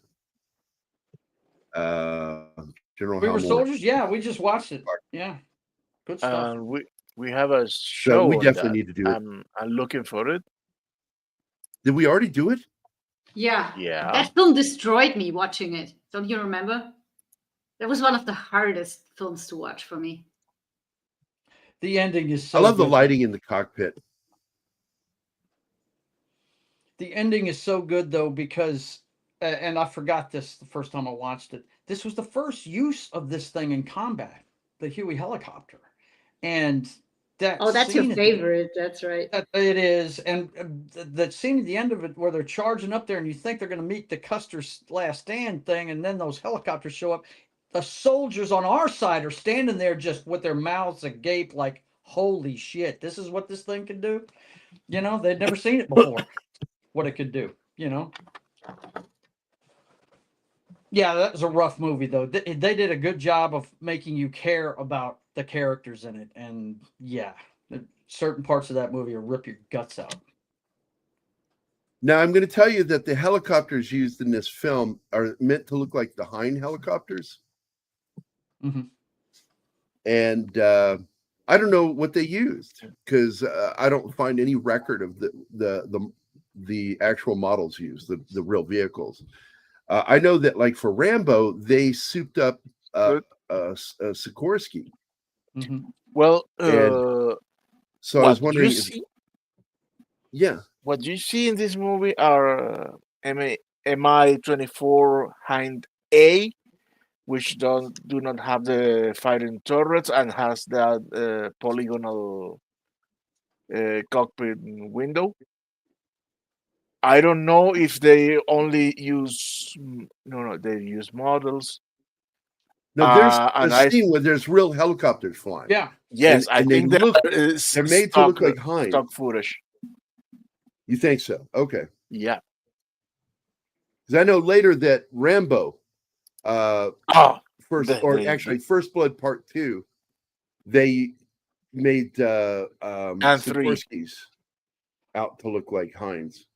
Right, because the bad guy at the end of it's flying what's supposed to be. It's 3. I'm sorry, not 2. It's 3. Yeah. It's 3. In 2, they did it in 2. So I brought that up when I interviewed Dale Dye about his movie, The Top Gun for Helicopters. And it flopped. And part of the problem was they didn't get the dogfight they wanted at the end between this Hind helicopter and the American helicopter. And instead they used the Scorpion. And I'm like, yeah, it's Bell helicopter. What was the name of that movie? It did flop big time. Warbirds. Warbirds? Yeah. Yeah. And he did the best they could. He says, but we didn't have access to Hinds. I said, they still have those helicopters that were built for Rambo. And the studio didn't know that? That's ridiculous, man. Yeah, the studio screwed Dale on that film. No, we've not done Battleground, but it is on the list. I wrote both. That's of one them of down. That's one of Don Ecker's favorite films. One film I want to do just for shits and giggles is 1941. Oh, please do. That movie's so great. I laughed so hard at that fucking movie. I couldn't Oh my believe it God. bombed. I couldn't believe it bombed more than they bombed in the film. That's one of those ones I don't think they sold correctly. You know, the ad campaign with that didn't really sell you what you were getting. Because that was on the West Coast. That was a specific worry. They were worried about, the Japanese attacking the West Coast after Pearl Harbor. They were really worried about that. Yeah, that's a great movie, man. And we did Really have an good. attack in Washington, and a person was killed. Up Washington in State? Really? Washington Wow. State, yeah. I did not know that. Question for you, Gerry. And the man who did it went back there and apologized. It was a huge news event. Huh. What's Wow. that, hun? There's a question for you. I highlighted it. Again, I'd have to look it up, but I'm assuming Sikorsky's. Because we don't have access to Hine helicopters. No. Definitely not in the 80s. We might today, but not back in the 80s. We did not have access to Hine helicopters. They did a good job with what they created for that third Rambo movie, the one that takes place in Afghanistan. Those things looked a lot like Hind helicopters. They really did. Also, Glenn, that's a great song. The Long and Short and the Tall. I remember that. My dad played that for me a few times when I was a kid. This is where it's getting down to it. Okay, this is where we see them break through the ice. This shot here and the shot of it going through the ice was from the movie Ice Station Zebra. Mhm. Saved them a lot of money because they went through the money fast with the effects on this film. Station Okay. Zebra isn't that an Alistair McLean book? I think it Yeah. is. Yeah.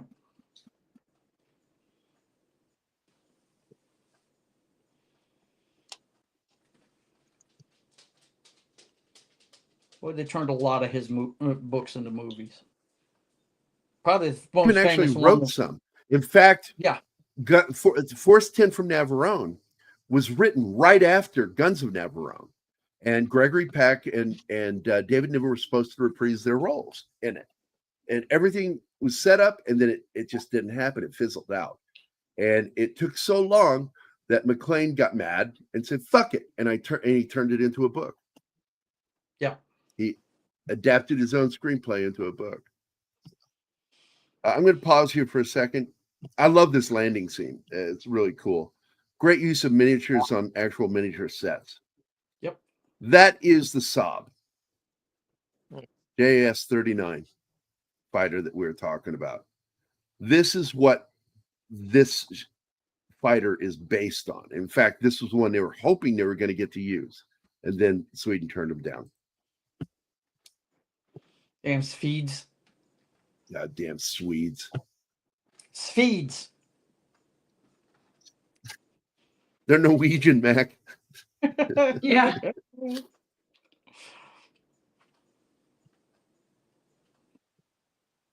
No, Jeebus, Starscream is an F-15.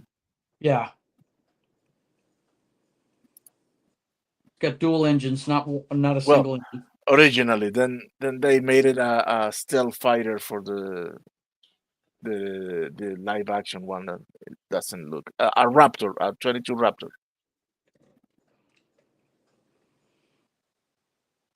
22 Raptor? Yes, F-22 Raptor.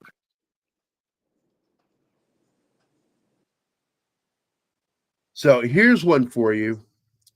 The Chinese JAS-39 Gripen. Have you guys seen the news on that? The photos coming out of it? What No. again, please? It's the JAS-39 Gripen. Or wait, no. I'm sorry. I've got it stuck in my head now. Oh fuck! Now I've forgotten China's new fighter.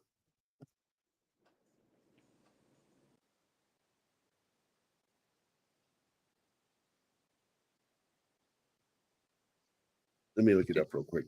Oh man. I wouldn't like to be in any Chinese war equipment. Since he's looking that up, let me tell Glenn Fleming. I saw your post about Patrick McGowan. My favorite role he ever played was the Scarecrow of Romney Marsh. I like that one. It was a series, and they turned it into a movie. It's really I was good. hoping so much that they would take that and put it on Disney. When Disney Plus was first announced, I was hoping they'd have the old stuff like that on there, and they still haven't put it on there. It's a gold mine. Here I found it. It's the J-35 stealth fighter. Yeah. And when you look at it side by side, it's the fucking F-35. Yeah. They absolutely. And F-35 was being manufactured and tested back when Clinton was president. And we heard of that little breach of information that got leaked to China, thanks to Bill Clinton. Thank Bill Clinton that they got the exact same fucking fighter as us now. Yeah, but the quality of build, I assure you, is not the same. I don't know, man.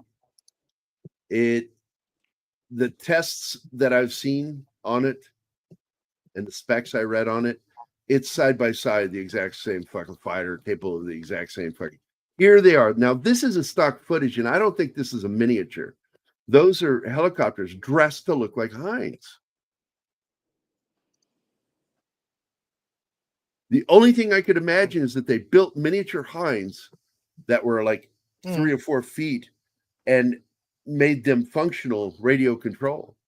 Because those look so fucking real to me.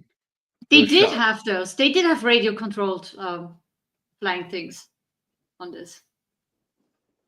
Balloon, that's a thing.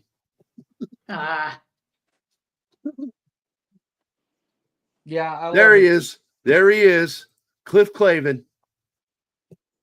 Yep. It's from Cliff Cheers. Clavin.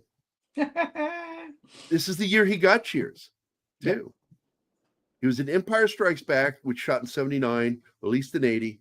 And then he shot this one 81. And by 82, he was cast in Cheers, because that's when Cheers started. Cheers is the exact same age as my woman.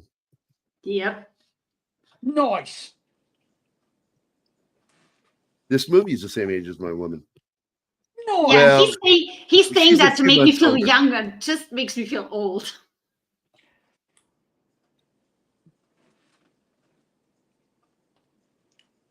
See the way they're designed? Those look real. That's not a miniature set. I don't know what they did. They dressed up a Sikorsky or something. That silhouette from the back of that one, yeah, it looks a lot like it. Yep. These things are flying tanks.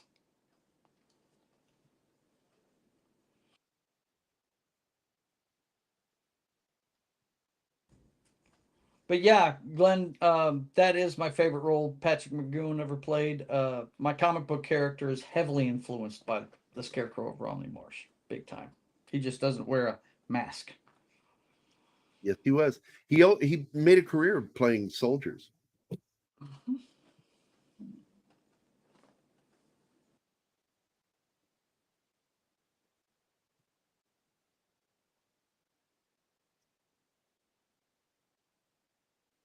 Yeah, she was born when you and I actually looked good.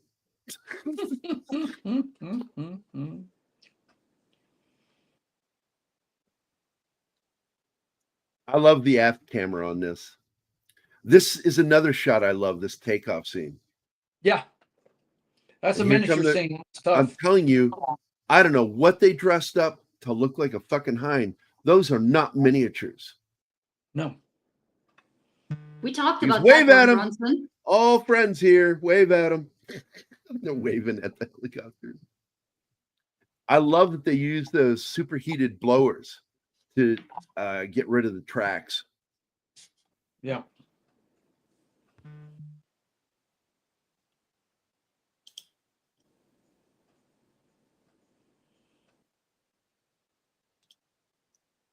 He got the big thing done, refueling it. Now he's got to get it there without getting destroyed. And he thinks he's home free. And then Suddenly he sees a missile lock. Yep. He's like, what the hell? He's like, I don't see anything. Talking to himself. I love the way he talks all the time throughout this scene into the recorder. What? Yeah. No, that he talks to himself because he was ordered to document all his. Yeah, I just said that. He's talking into a recorder. Mm-hmm. I have to confirm that's what he said. I like how they told him why to do it. In case of you, Not making it. they didn't even say that. In case of you, well, we can. Well, there's still reconstruct more to what the happened. story. If you read the sequel book, Firefox Down, which starts right at the end of this movie, there's more shit that he has to go through. Yeah, because it really ends with this dogfight, doesn't it? Yeah, when he destroys it, it's over. You think that's it? I'm home free. Right. But as the next book explains, which I said is not a sequel to the original book, but a sequel to the movie. Mm-hmm.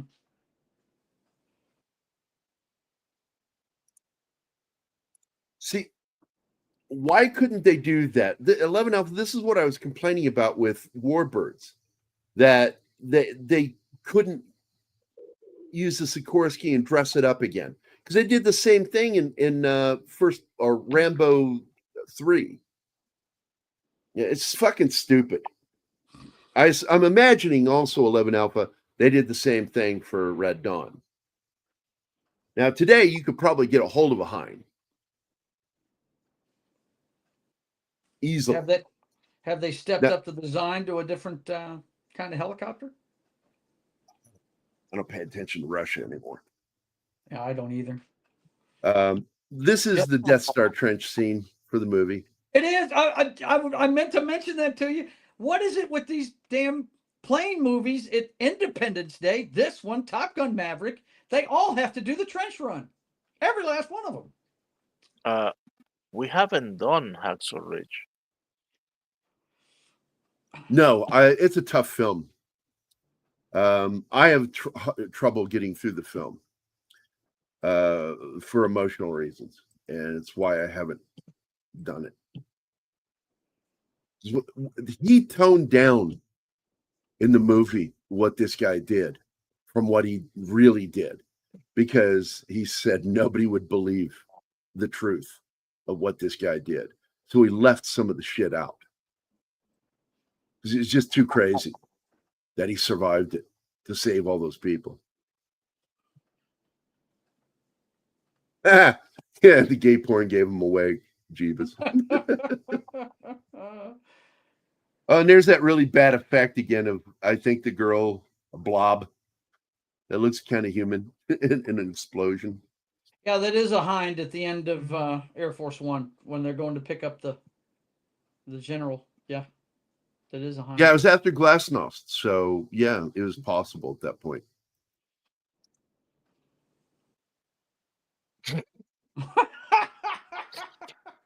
Man, that's a traumatic moment of my life, man. Dude, come on.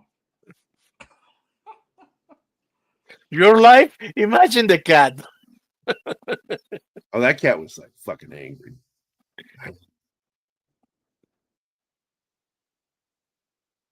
I think what killed the nurse was when I said, I guess it thought it was a bald mouse. She fucking lost.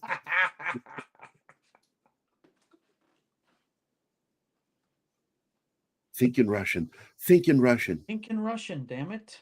Think in Russian. That was the Obi-Wan moment. Use the Force, Luke. Use the Force, Force, Luke. Clint. Use the Force. Luke, What's wrong? You shut off your Your targeting computer. targeting computer. I'm fine. Everything's fine. I just have the force. Nothing. I'm all right. Yellow leader, shoot Luke down. He's insane. He's lost it. He's lost it.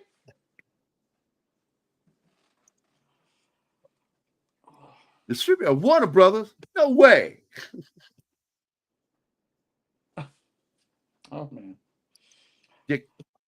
The chat has been Spider. derailed. The chat has been derailed. All right. Well, there you go, man. I had a classic film. I love this movie. Chad I likes do to like be it. real. Firefox is just one of my favorite 80s action films, thrillers. But my God, the effects do not stand up. Oh no. Yeah. Very dated. That reverse, again, talking about the reverse blue screen process is just so fucking weird, you know. Yeah. And Apogee was set up for this stuff, for the repeat movement, that everything you could shoot it a specific way, the movement of the camera and the vehicle, because it's all computerized. And then they would go back and repeat it, and it would be absolutely the same. But for some reason, that traveling matte, whenever there's a blur, it creates a problem with the matting. Yeah. And it works fine in space because you can hide it in the blackness of space. Yeah. You cannot fucking hide that with a blue and white background. A white background? No. Mm-mm. And so I've always wished that Eastwood would spend the money to put out a 4K edition of this film with updated visual effects or cleaned up visual effects. Just clean it up, man. They could clean that up today. All they got to do is have access to the masters. But the first two acts are definitely. I wouldn't even call this an action movie. I'd call it a thriller, like you said. It doesn't become an action film until the third act. Yeah. The first two acts are espionage. Yep. Pure espionage. It's a thriller. Love good spy And stories. then- It's a good one. The minute that he gets in that cockpit, it becomes an action film. Yeah.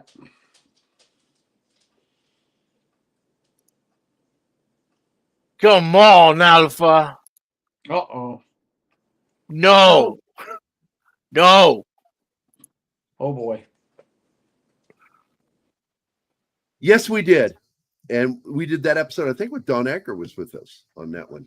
He was supposed to be because it was his suggestion, and then we all sat through that fucking depressing movie, and he didn't show up for the show.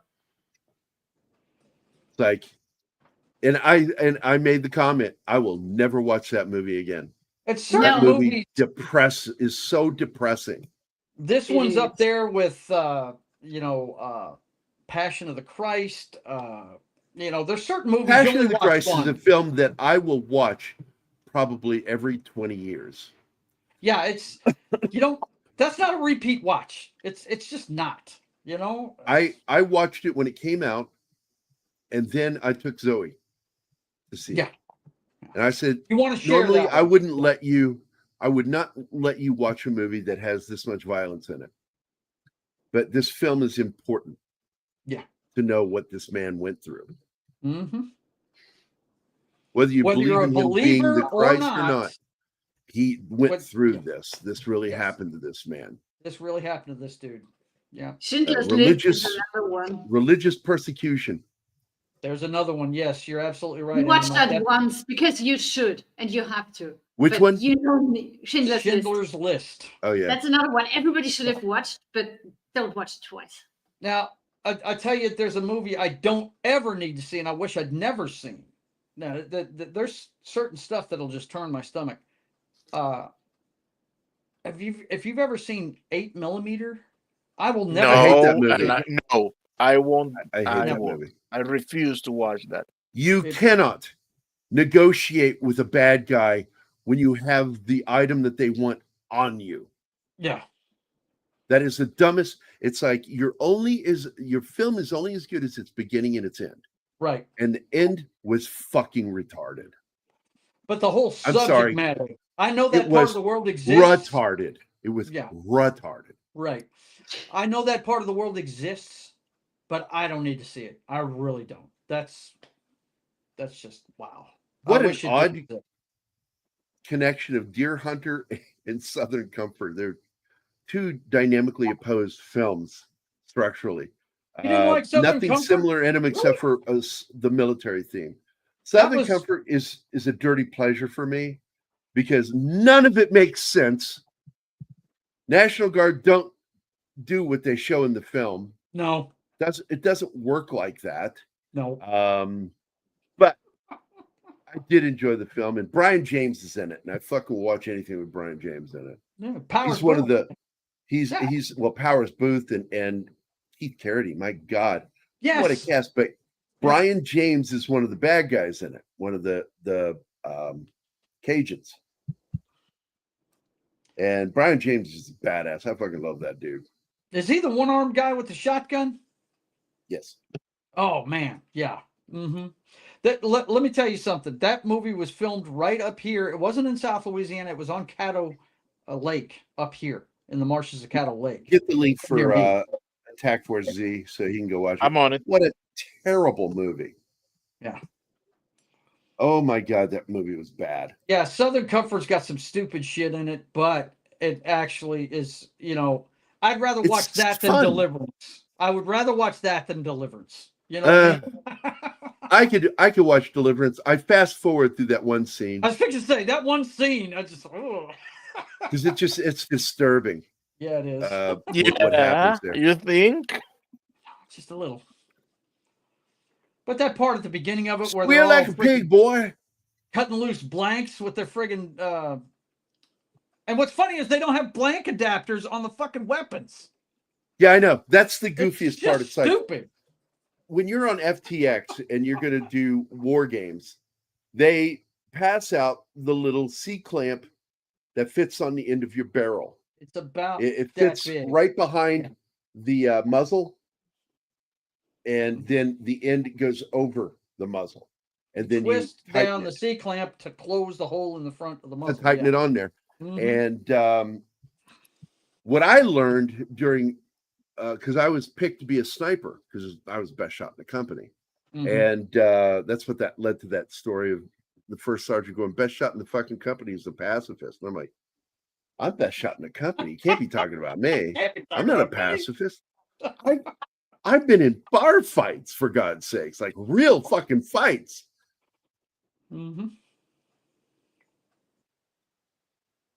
That would have been really weird to see him in that role. I got to be honest. I heard about that. Ugh. I don't see him in that movie. No. He can act, but for me, like the best acting job he did is in two films. One, Punch Drunk Love, and the one where he lost his love on 9/11. Yeah. And he just sort of is all fucked up over it. Rain on Me. Rain on Me.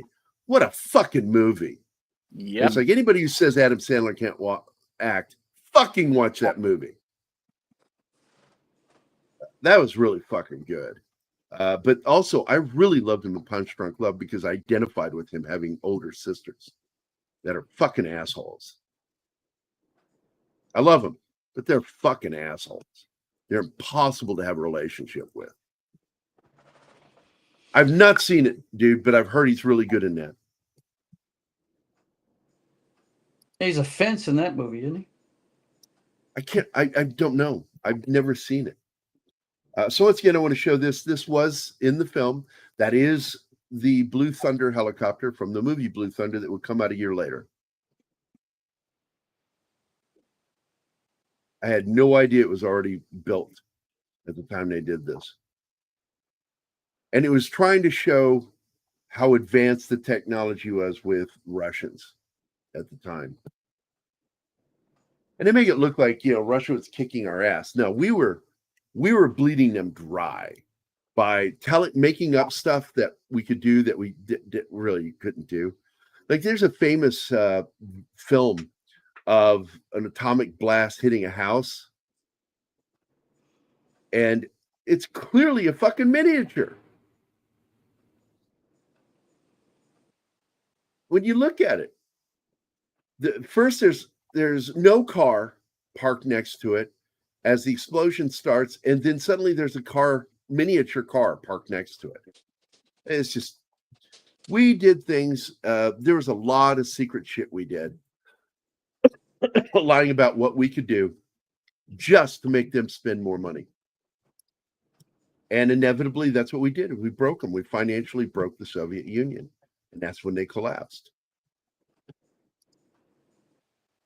Well, I don't We know. pulled, the United I- States pulled shenanigans.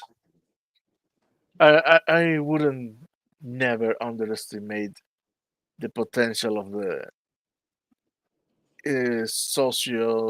socialism or communism to broke themselves with the command economy and all that shit, and people stop producing because why I'm going to produce. So Yeah, the thing with Soviets, they did the same thing that China's doing now. That China's doing it better.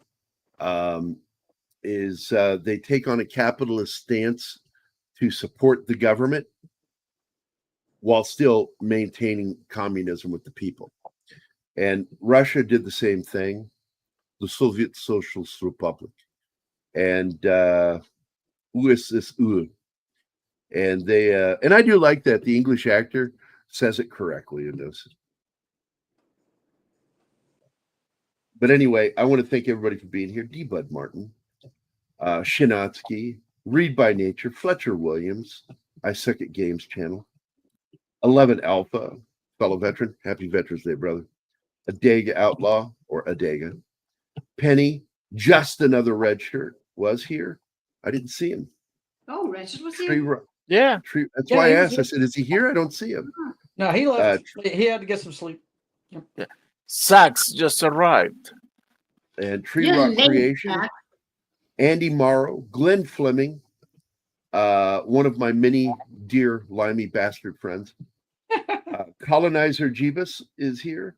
Bronson Wright Wolf and Real Wade Nation Gaming is here. And of course, my good buddy Sax, aka Kyle. Fuck you, Kyle. Cool. Fuck you, Kyle. Hey, fuck you, Kyle.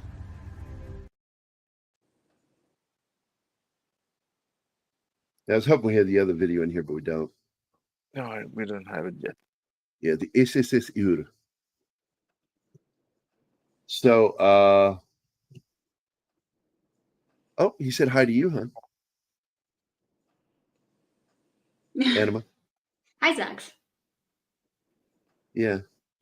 Or I think the video you wanted is where she goes, "Shut the fuck up, Kyle." That's the one I like. I really Yeah. like that one. I do too. One of the only times I've ever seen her in a film where I found her fucking funny, Aquafina. I can't stand her. Her character is still annoying, but It's annoying, but in a fun way.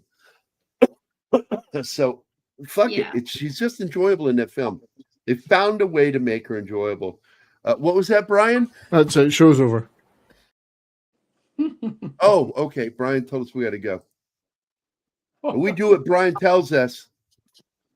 Got we you. do have shit to do too. So Going to be a So- fun one this week on his show. So, doing the Black If he Hole. presents you with a sheep and an order, I will Would ask, you? do I have a condom? oh, no, you need to ask, do I get a rubber? And then I need to ask the question, which hole do we put it in? Oh God, ah, let's get out of You here, asked. please. You started it. You unlocked this gate, motherfucker. The Pandora box of Gary's fucked up sense of humor. All right. You wanted to dance. Yeah, Aquafina should go back to being fake black. Her fucking music career. She's such a phony. Anyway, everybody have a great day today. It's Monday. I've got to get ready for an appointment, phone call. So I'm going to head out and deal with that. I want everybody to have a wonderful week, please. We're past the elections. It's over. And I do want to point out we have had pretty much for at least half the show over 80 people watching, which is nice. Makes me happy. Makes me feel like I've done something. You have. Could have been a contender. Anyway, Happy Veterans Day, everybody. happy Veterans Day, everybody. Go out there and hug a veteran. I If would they're if I in a- could. If yes, and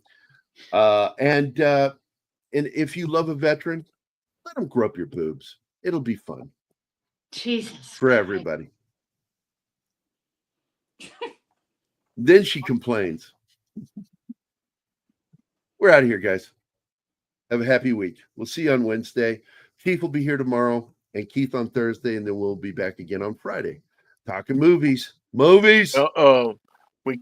Chief won't be here tomorrow. Oh, it's going to be okay. No repeat or what's going on? He just wrote to me. He cannot possibly do a show tomorrow. All right, so no show tomorrow, guys. We apologize. But we'll be back on the Wednesday, Mittwoch, and we'll watch a very good movie, yeah. And then Friday we'll watch another good movie called Day the Earth Stood Still. And then on Saturday, Tom and I will be doing Planes, Trains, and Automobiles. That's going to be a fun watch. So everybody take care. We'll see you later. Bye, guys.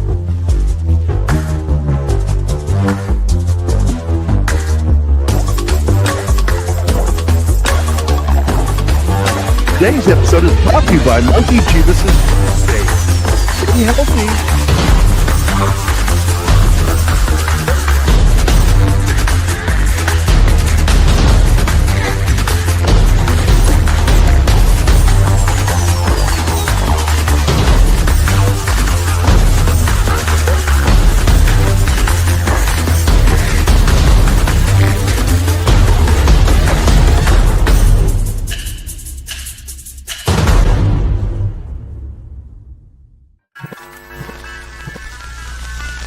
Y'all come back now, you hear?